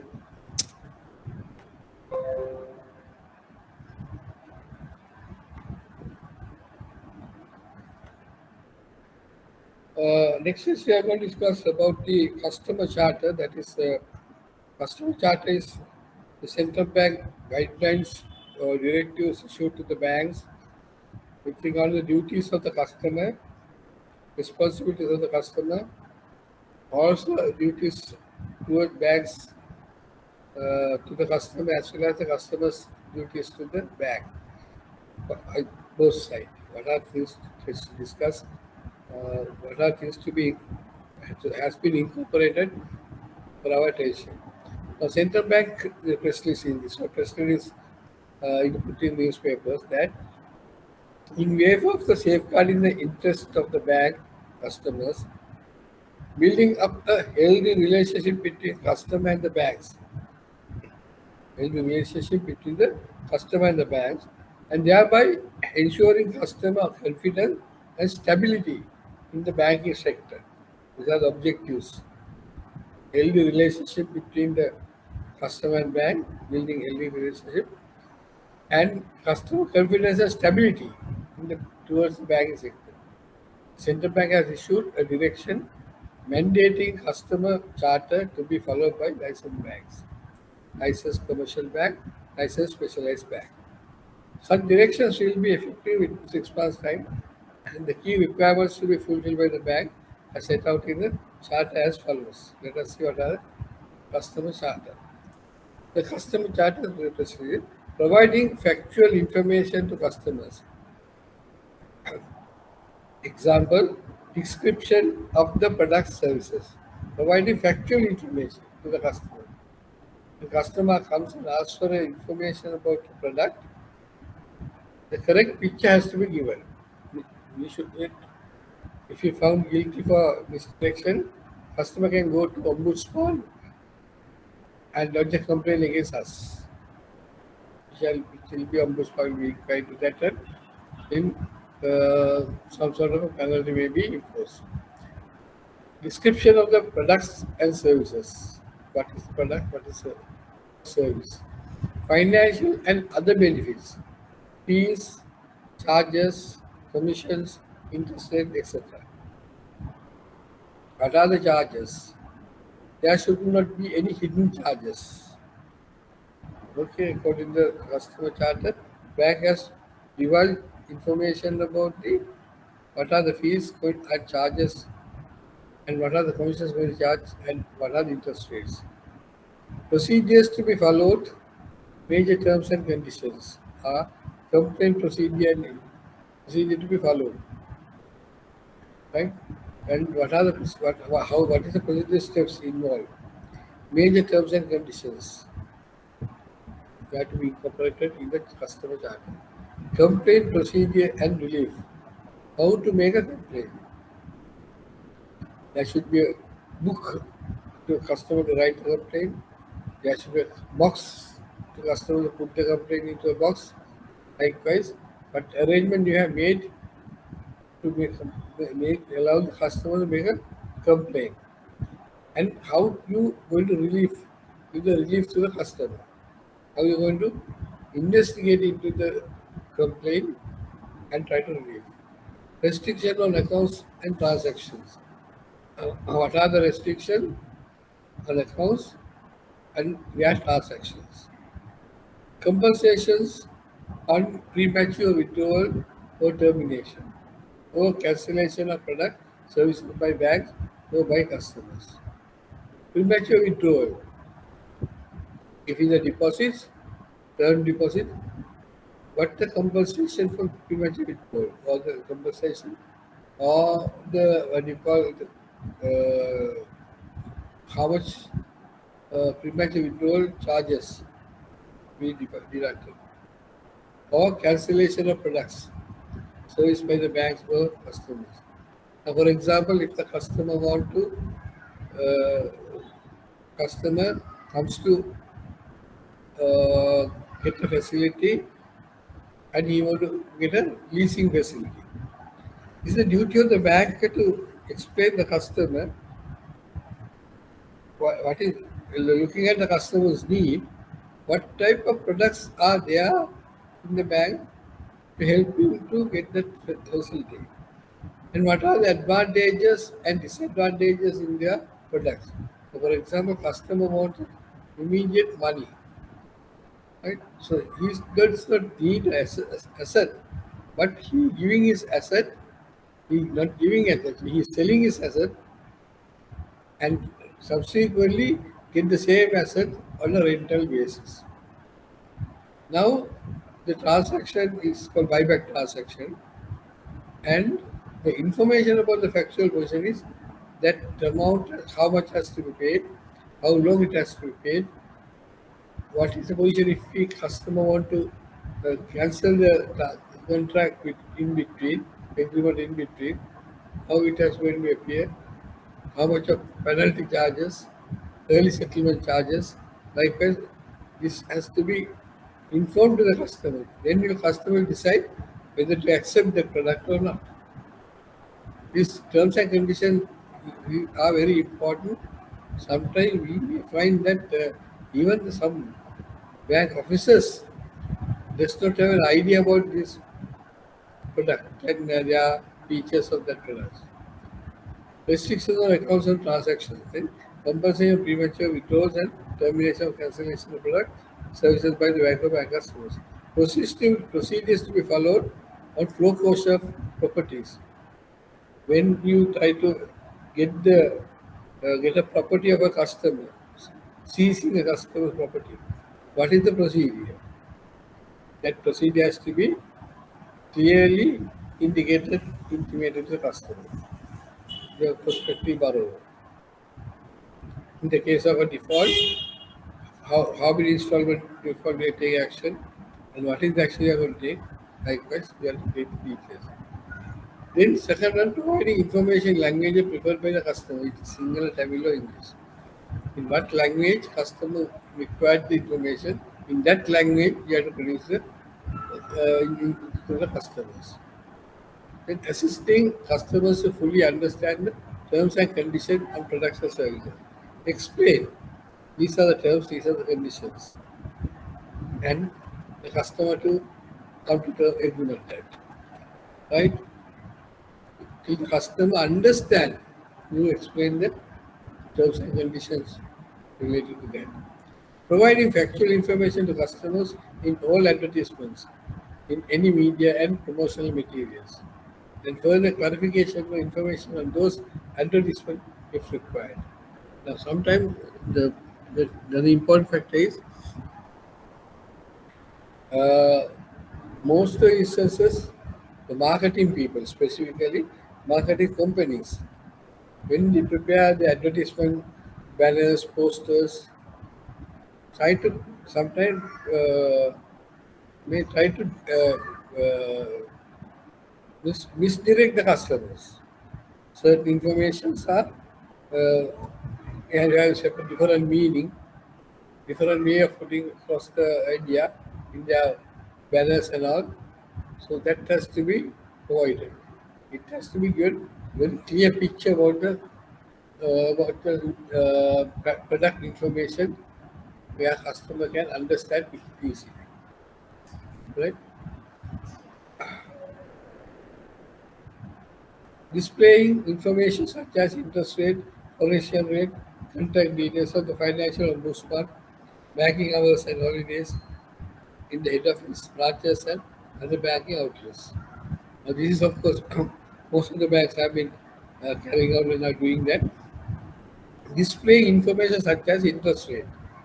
What is the interest rate for different products? Then foreign exchange rate. How what is the foreign exchange rate? Today's current rate, how much? The contact details of the financial ombudsman.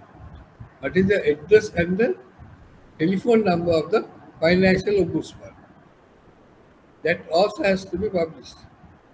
I have never seen in any of these banks. I've seen a number of banks. The financial ombudsman number and the contact number and the address not being seen.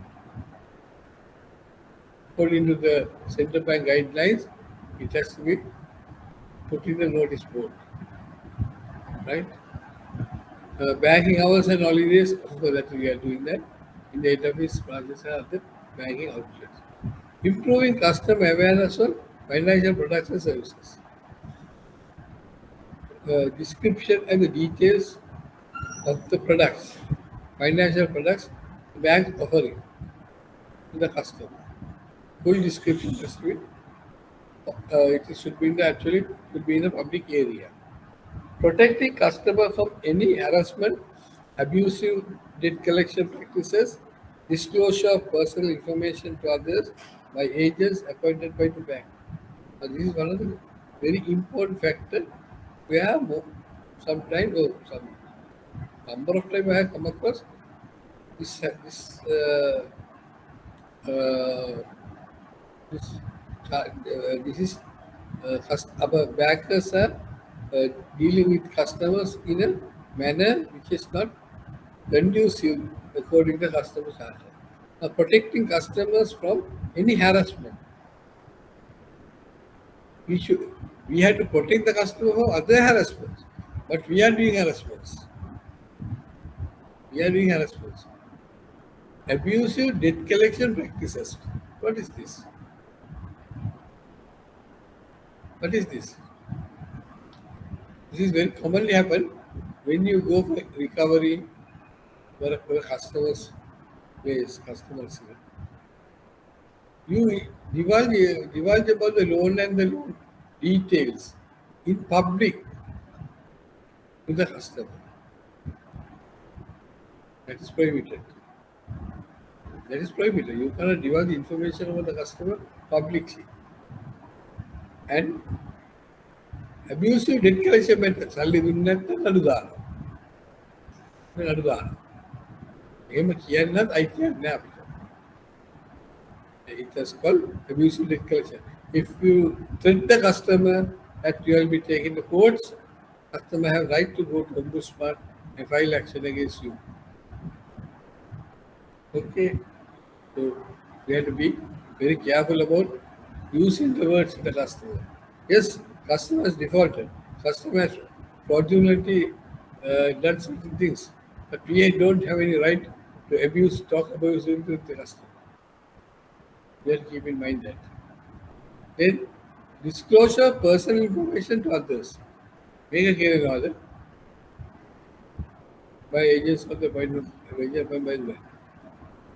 I got number of practical cases to prove this. Banks and the financial institutions, we are not paying much attention to this maintaining the privacy, secrecy, and disclosing information to the public. There was an instance, I was there in the bus stand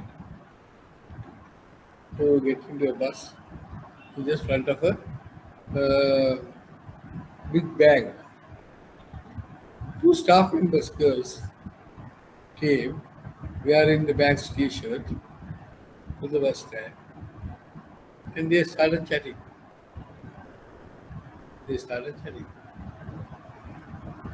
And one girl told the other, well, I know that other, Mr. So and so Avani. You have 1 million, they will have money account in it. So in the that salary. Could business anything. Now this was talking in the bus stand, where including myself, there are 3 or 4 people were there in the bus stand. The bus called. Waiting for a bus.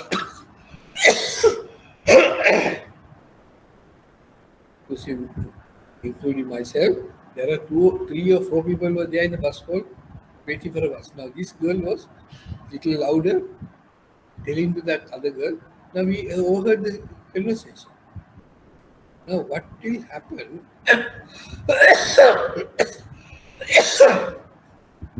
if somebody was there, known that particular first customer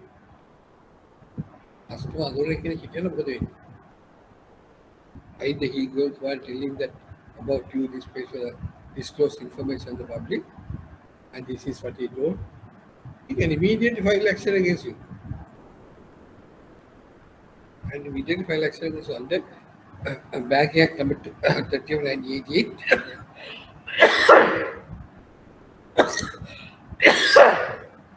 Disclosure divulging information of a customer or a third party is a criminal offense.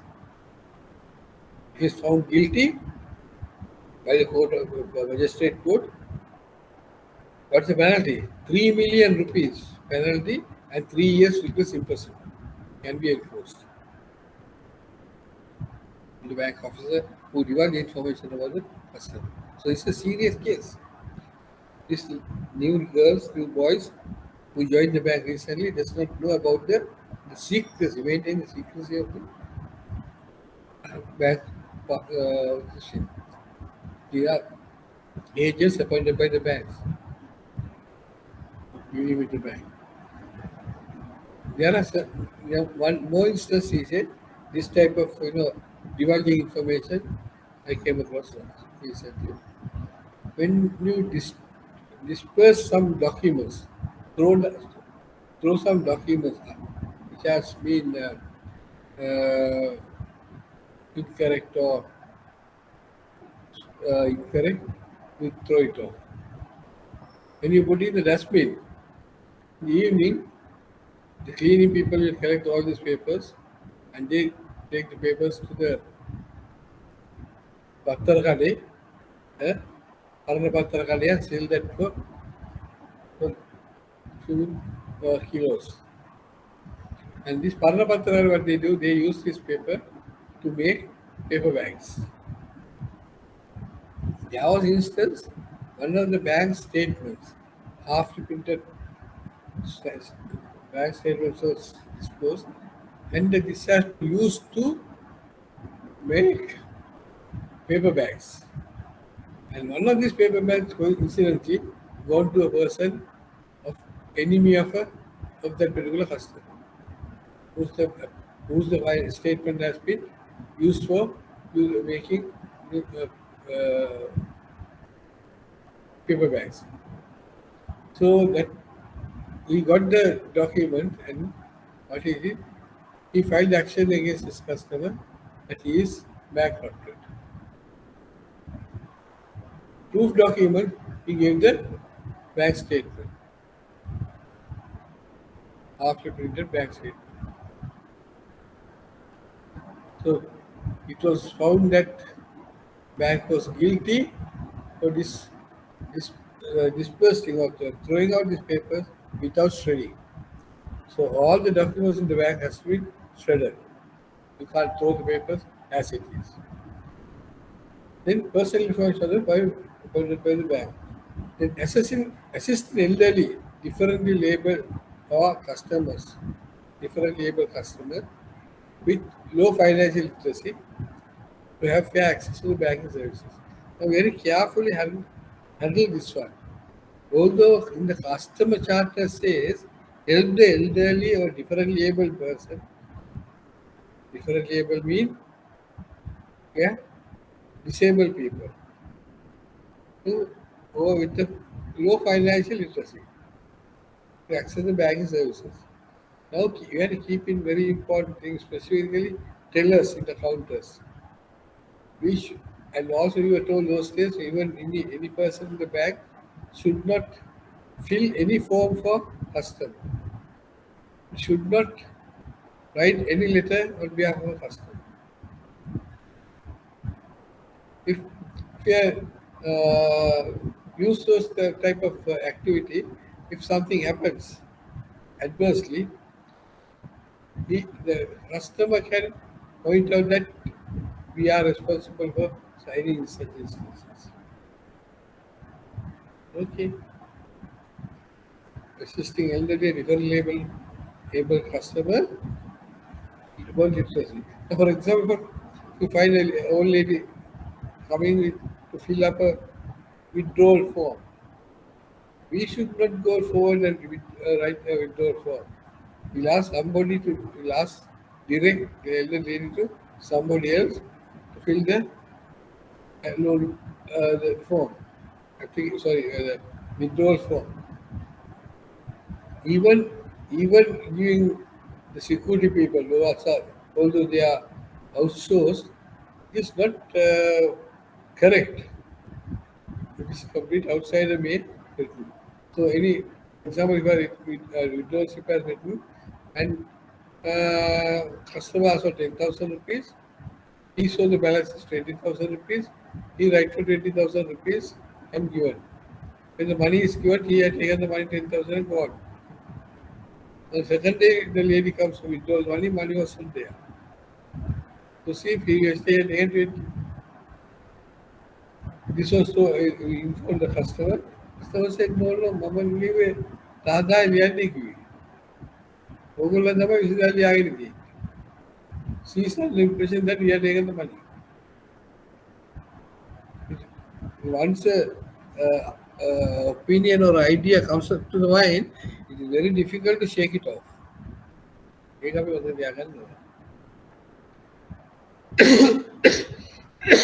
The chart also incorporates certain customer obligation towards the client. This should cover inter alia. Disclosing of all relevant information and any changes relating to customers to the bank. Change of address, change of the position, civil status, uh, changing in the income pattern. These are very, very important.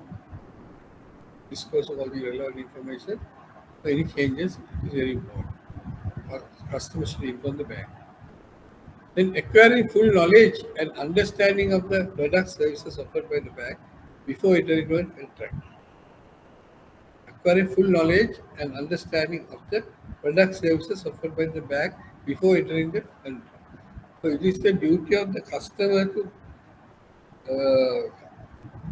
study the terms and conditions, or ask the banker to explain the terms and conditions and understand the full knowledge about the product before it coming to the contract. Exercise it you can all transactions, much as possible. Much as possible, exercise due care in all transactions. Notify the bank of any fraudulent transactions. The direction has been issued to the banks after the consultative process with the representatives of the all stakeholders. Any fraudulent transaction, anything, immediately bank should inform whether it is favorable or adverse.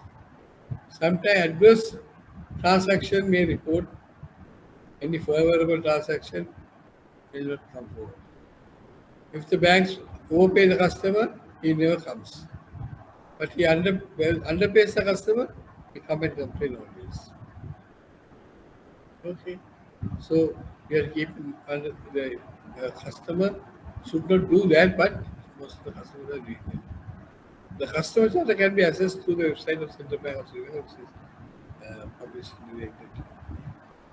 Right. Next is we are going to talk about the bank's duty of secrecy. How to maintain the duty of secrecy. What is the duty of secrecy? This is very important principle. This principle does not apply for data-creditor relationship. This is not an absolute duty. English Court of Appeal laid out general principle for governing the duty of secrecy. When we talk about the duty of secrecy,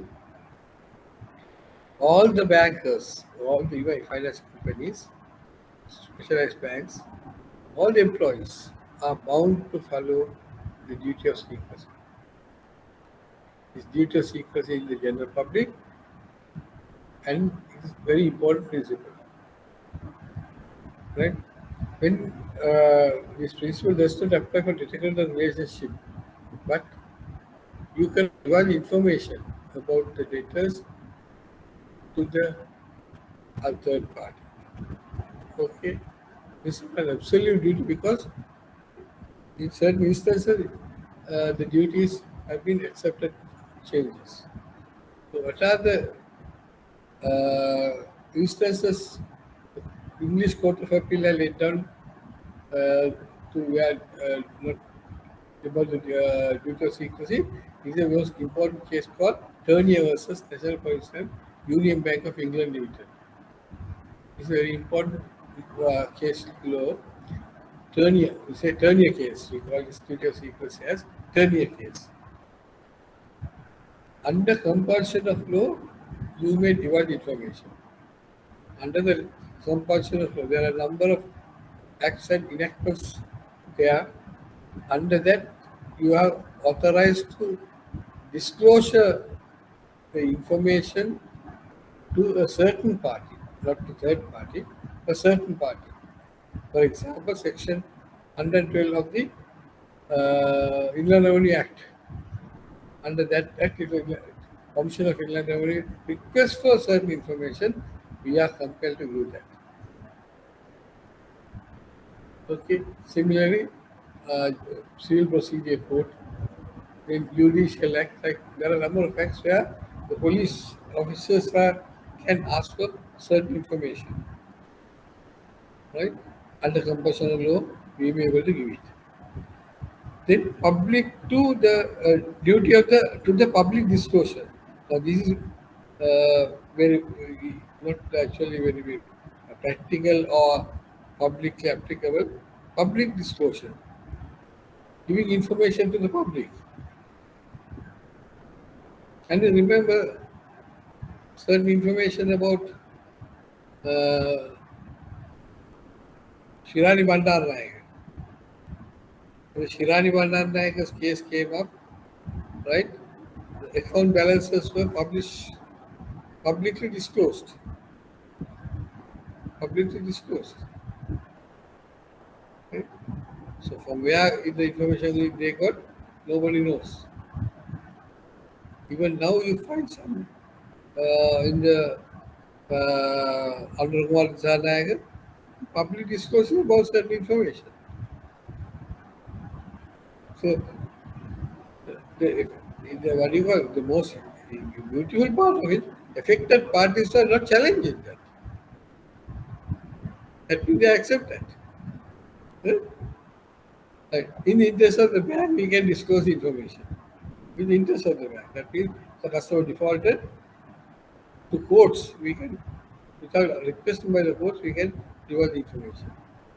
Then with the express or implied consent of the customer.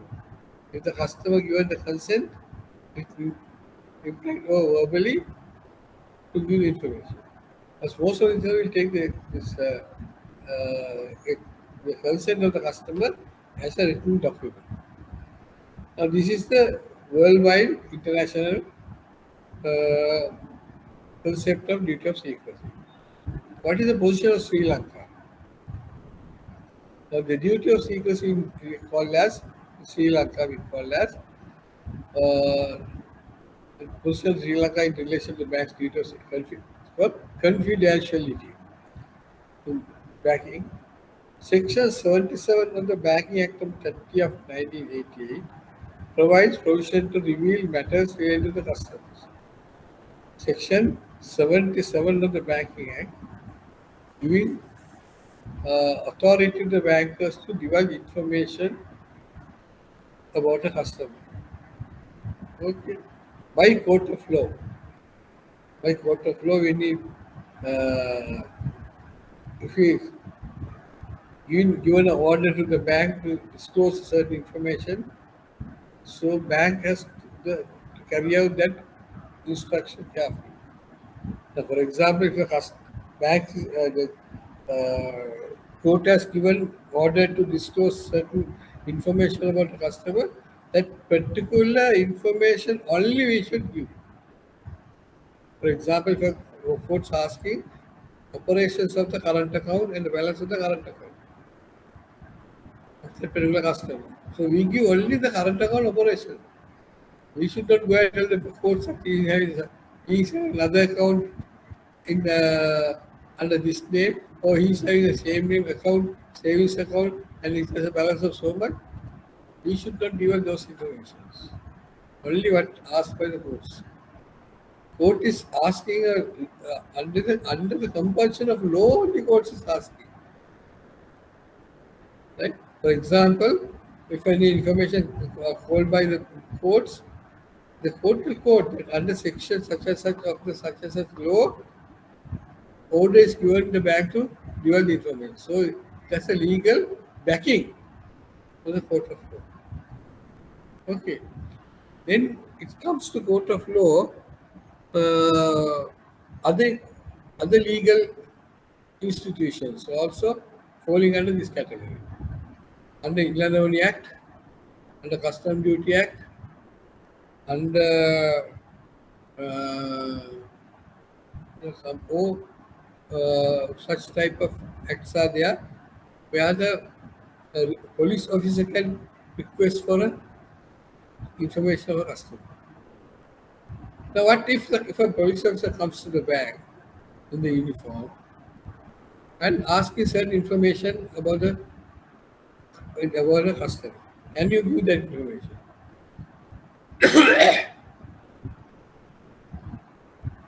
We should not give the information.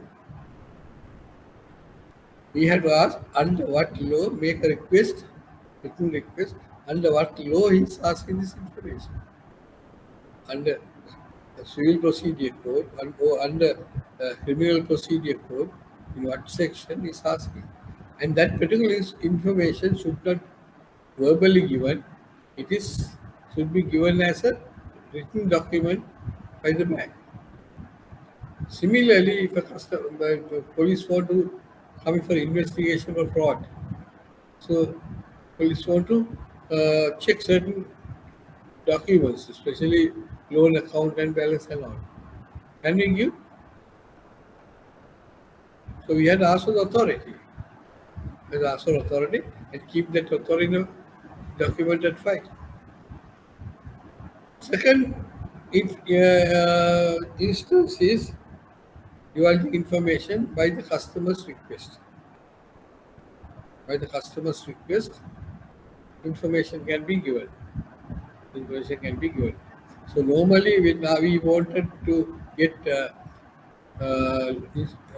other bank, what do you call, the bank reports from the other banks about the personal customer, we normally cannot ask them directly. They may refuse to you. So therefore, we request through the customer. Whatever we want, we prepare the letter and ask the customer to sign and forward to the particular bank and get that information. Otherwise, directly status reports are not given. Then third one is the performance of the bank. Now, the word performance of the bank is not defined properly. It is not defined properly. What is the performance of the bank? So bankers have to be very careful when the performance of the bank means when the conducting banking activities. So conducting banking activities, there are necessity may arise. A necessity may arise to divulge information. Then we may able to disclose. Now, for example, if the customers defaulted the facility, and to get the certain to file action, we need certain information to be discussed over with the lawyer,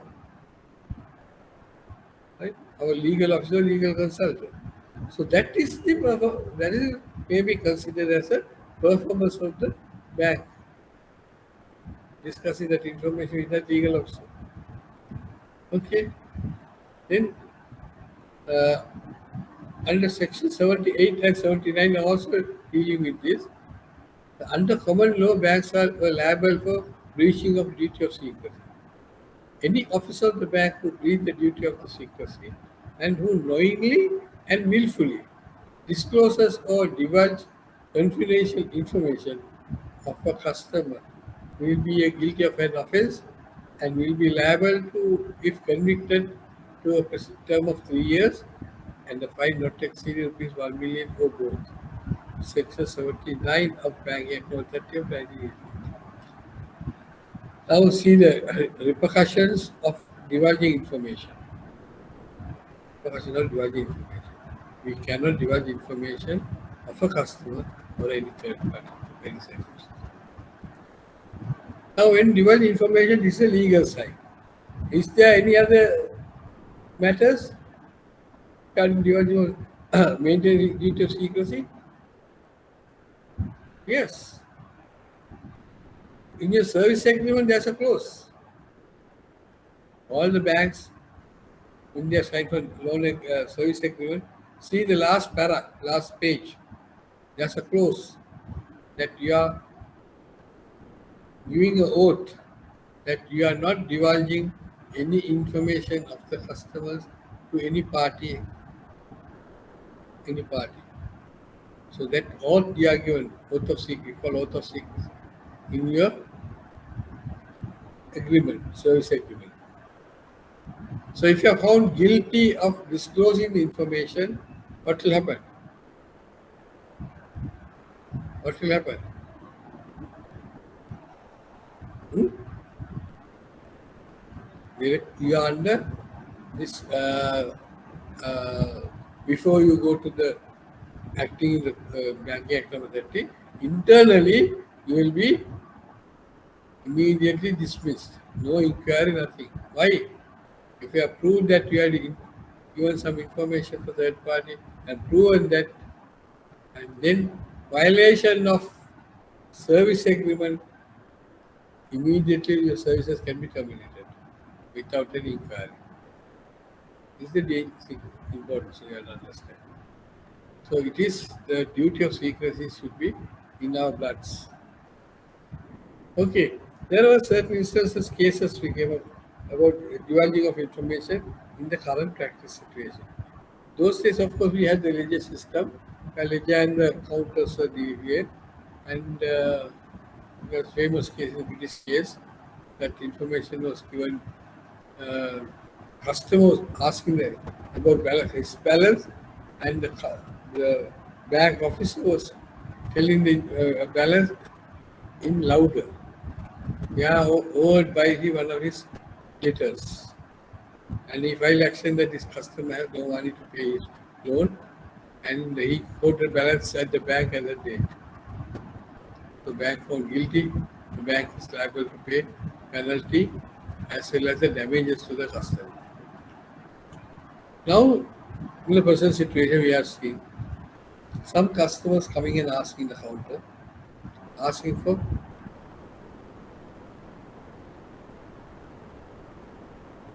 balances, their credit balance.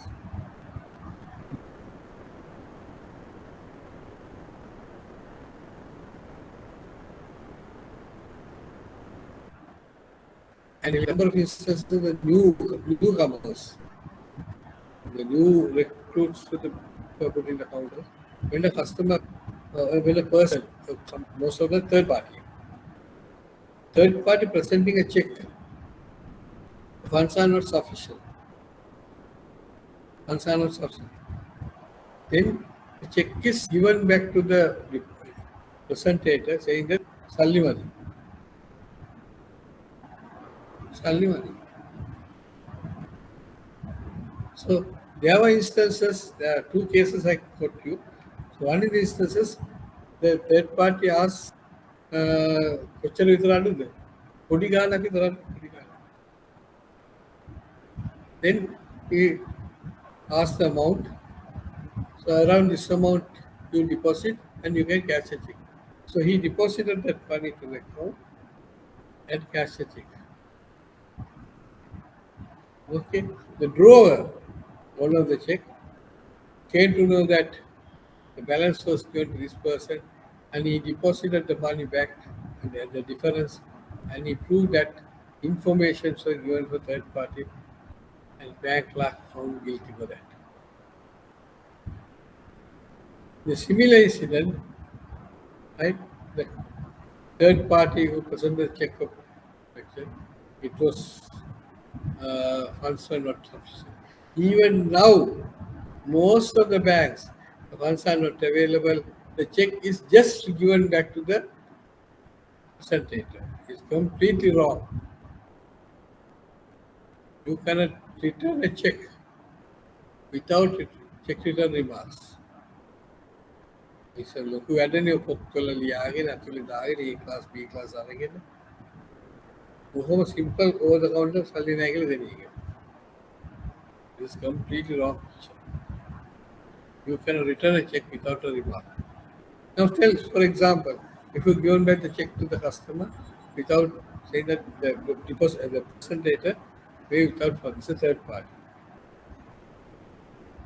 No, actually, what he needed is you should write the check return remark and return the check. Then the presentator, who is the owner of the check, can take legal action against the drawer for issuing a check without funds. Just giving the check, sometimes he may go and give the check back to the drawer and may get the money. That's different. But according to the regulation, the law, you should not return a check without check return remark. Most is happening in the counters.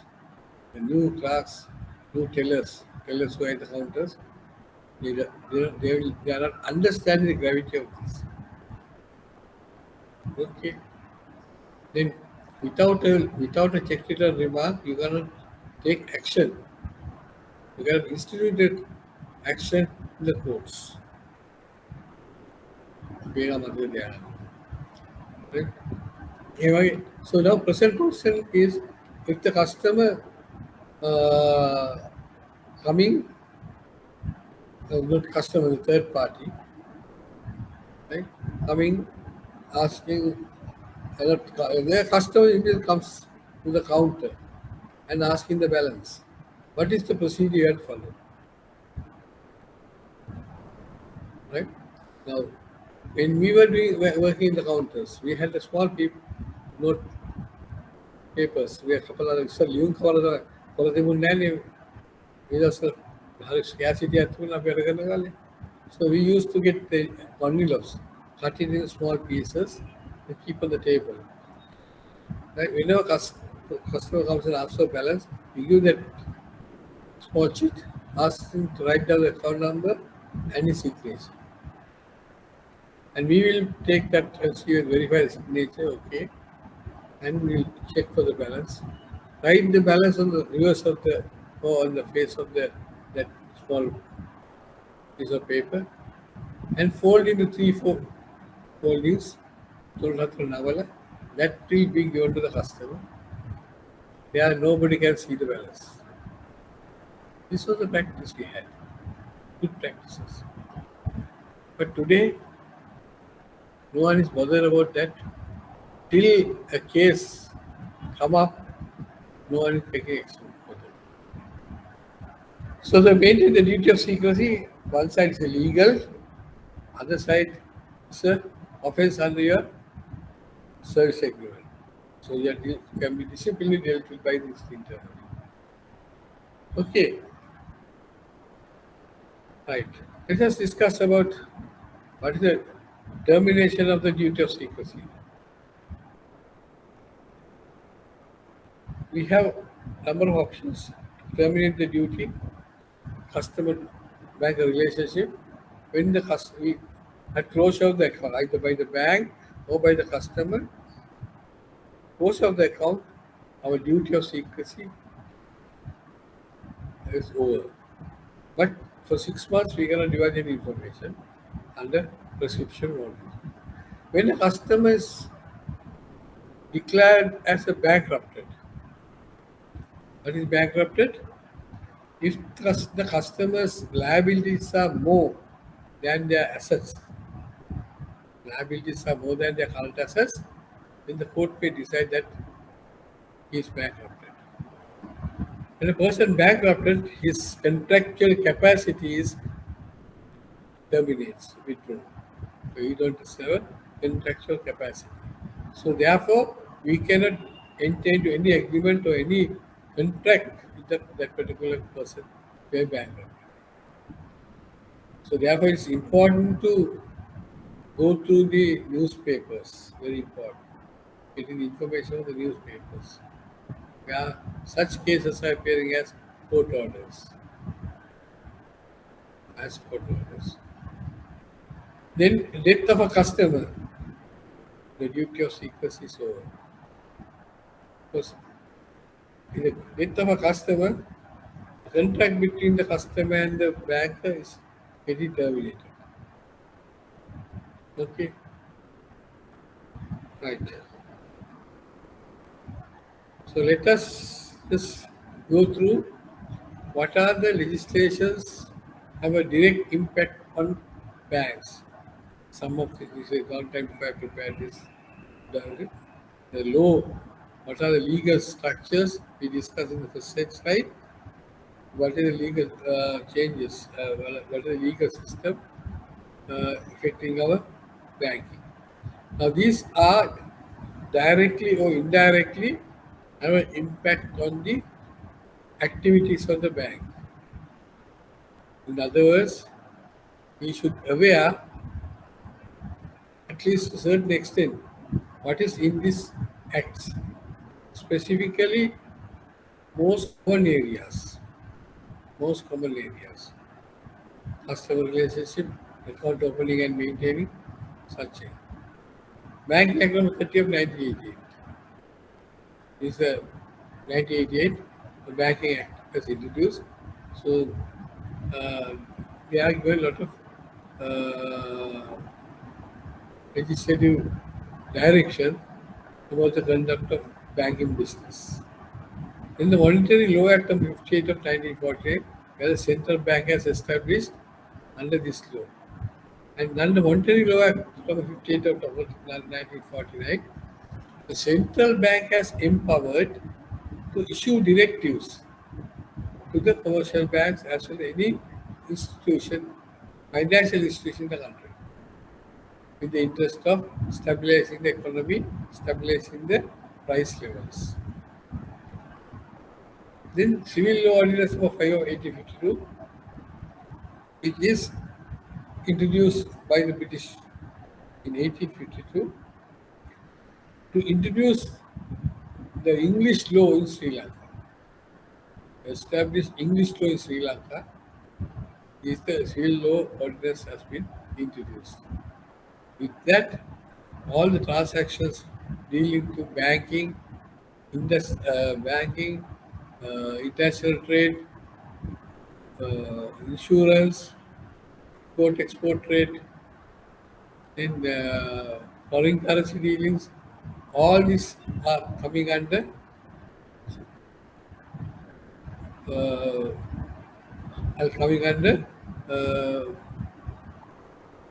uh, English law, under English law.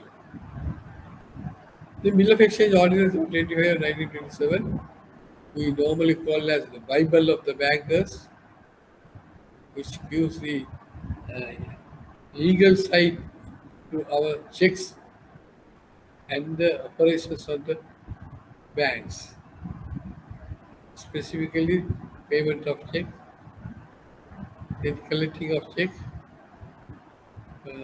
then maintaining secrecy of the uh, of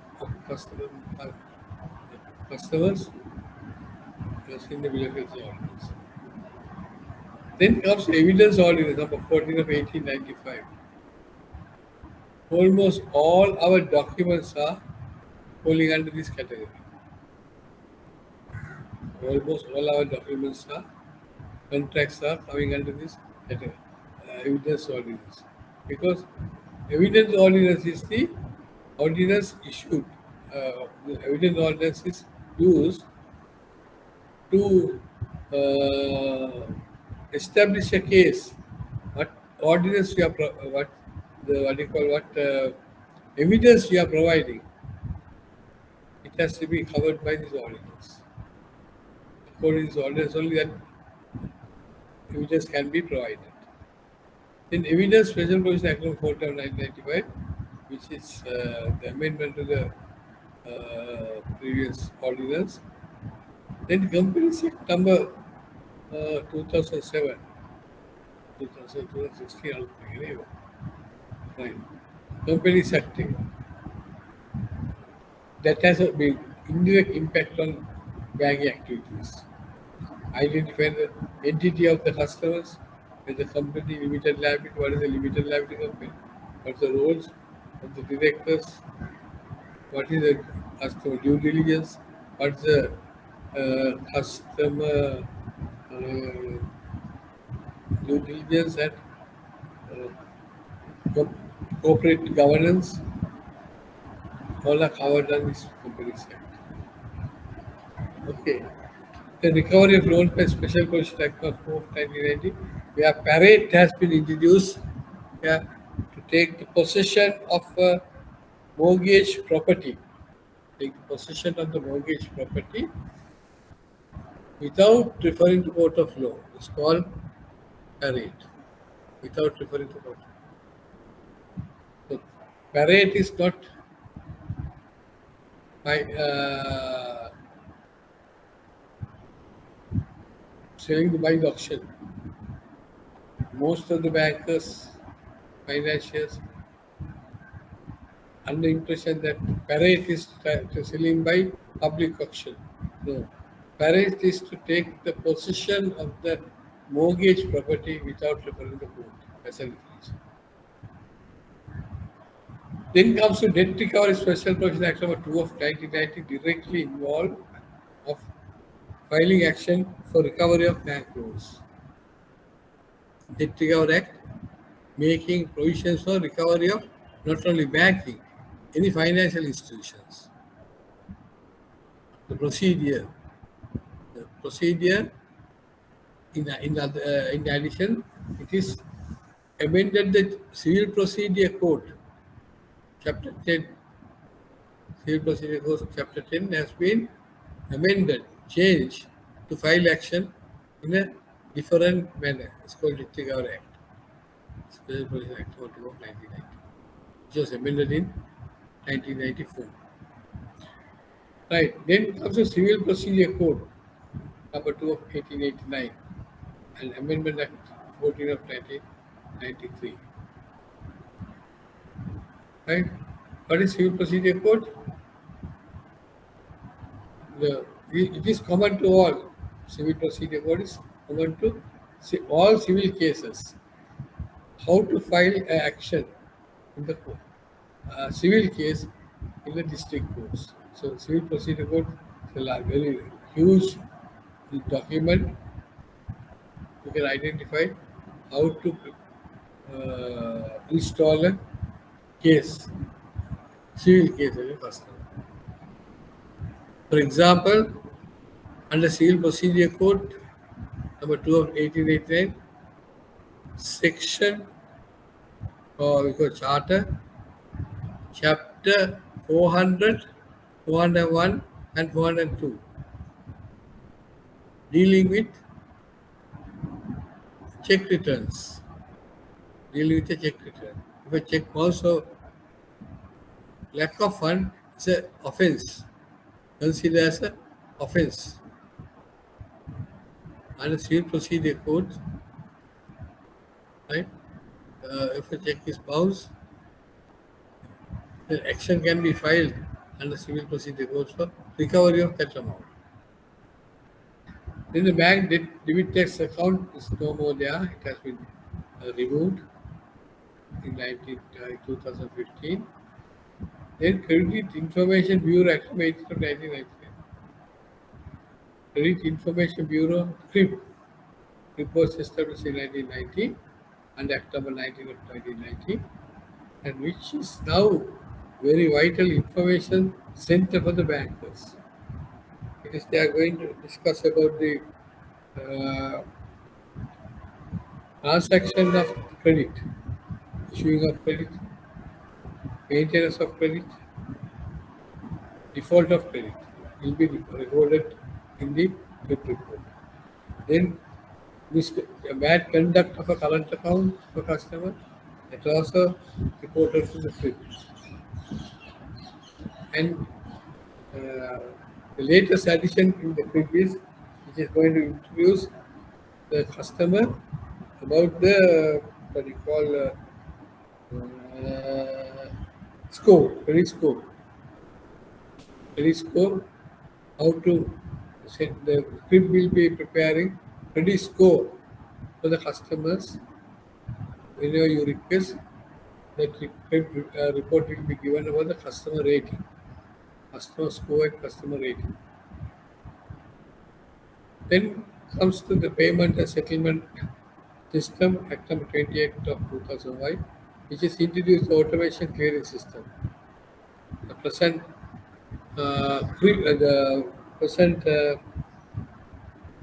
Lanka Clear is established under this act. And the payment and settlement system, check clearing system, particularly check clearing system has been established under this act. Under this act, the check movements, electronic scan check movement, holding of physical checks, all this and the act are provided provision for the banks. Okay. Other studied laws, legislation which have impact on the bank business. Age of majority orders, number 7 of 1865, where what is the age of majority? 21 years, what is this? Then the subsequent change in 1980s, that we bring down 18. Then Business Ordinance of number 16 of 1980. Now these are very old enactments. Some of the enactments are no more practically used by the banks. Then the Civil Procedure Amendment number 6 of 1990. Companies taken. Then Consumer Affairs Authority number 9 of 2003. Consumer Affairs. RBI got into. That also sometimes you may find certain directives can be issued under Consumer Affairs Authority to the banks. The Exchange Control Act 24/1950. Okay? Exchange Control Act, which is dealing with the exchange, purchasing of foreign exchange, selling of foreign exchange, how the controls, what are the documents, what is the procedure for the banks that given this act. Then Greater Colombian Economic Commission, or we call BOI, Board of Investment, subsequently changed the name as Board of Investment, BOI. Operation of BOI, Board of Investment, duty free, what do you call duty free manufacturing area. Then Inland Trust Receipt Act number 14 of 1990. Inland Trust Receipt Act number 14 of 1999, which is introduce the Inland Trust Receipt. Inland Trust Receipt is used instead of pledge loans, using the same TR concept of international trade. Internally, merchandise can be financed under this trust receipt. Specifically, I think we have introduced the inland trust receipt for paddy storing. Right? So, advantages in this inland trust receipt is, which is we are not taking the control, constructive control of the merchandise. Under trust or trust the deed, we give the merchandise to the customer to sell and pay back. So the customer has to maintain the stores, customer has to pay the insurance, customer has to pay for the any anything happens, naturally or such, customer has to do that. Then Inland Act of 28 of 1979, that also have an impact on operations of the banks sometimes. Then the Insolvency Ordinance of 1853, which is as a bankruptcy ordinance, where any person have assets or liabilities are less than assets, then he can be considered as a insolvent or affected person. What are the other information? The Monetary Law Amendment Act of 32 of 2002, Information and Communication Technology Act of 27 of 2003, which is where the important is so information and communication technologies, where technology has been accepted as means of operation, means of evidence under this act. The Bank Act Amendment 2005, then Financial Transaction Reporting Act of 6 of 2006, where uh, where the customer's transaction has to be informed to the central bank through documents called uh, KYC regulations introduced with the Financial Transaction Reporting Act. The KYC regulations have been introduced. The Prevention of Money Laundering Act number 5 of 2006, where the black money prevention or identify the black money and how to prevent the black money is coming into banking system. So there's a act to specifically give the information to banks. The Convention on Suppression of Terrorist Financing, Act number 25 of 2005 again. Again 2005 is named Terrorist Financing Act. Right?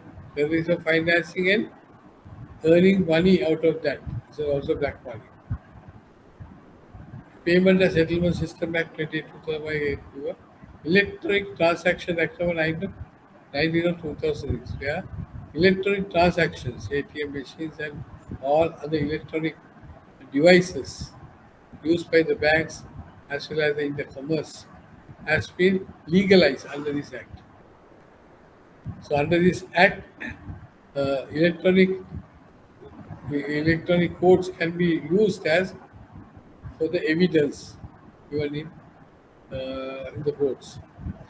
Now, in instances, what you call uh, using the Zoom technology, the court cases were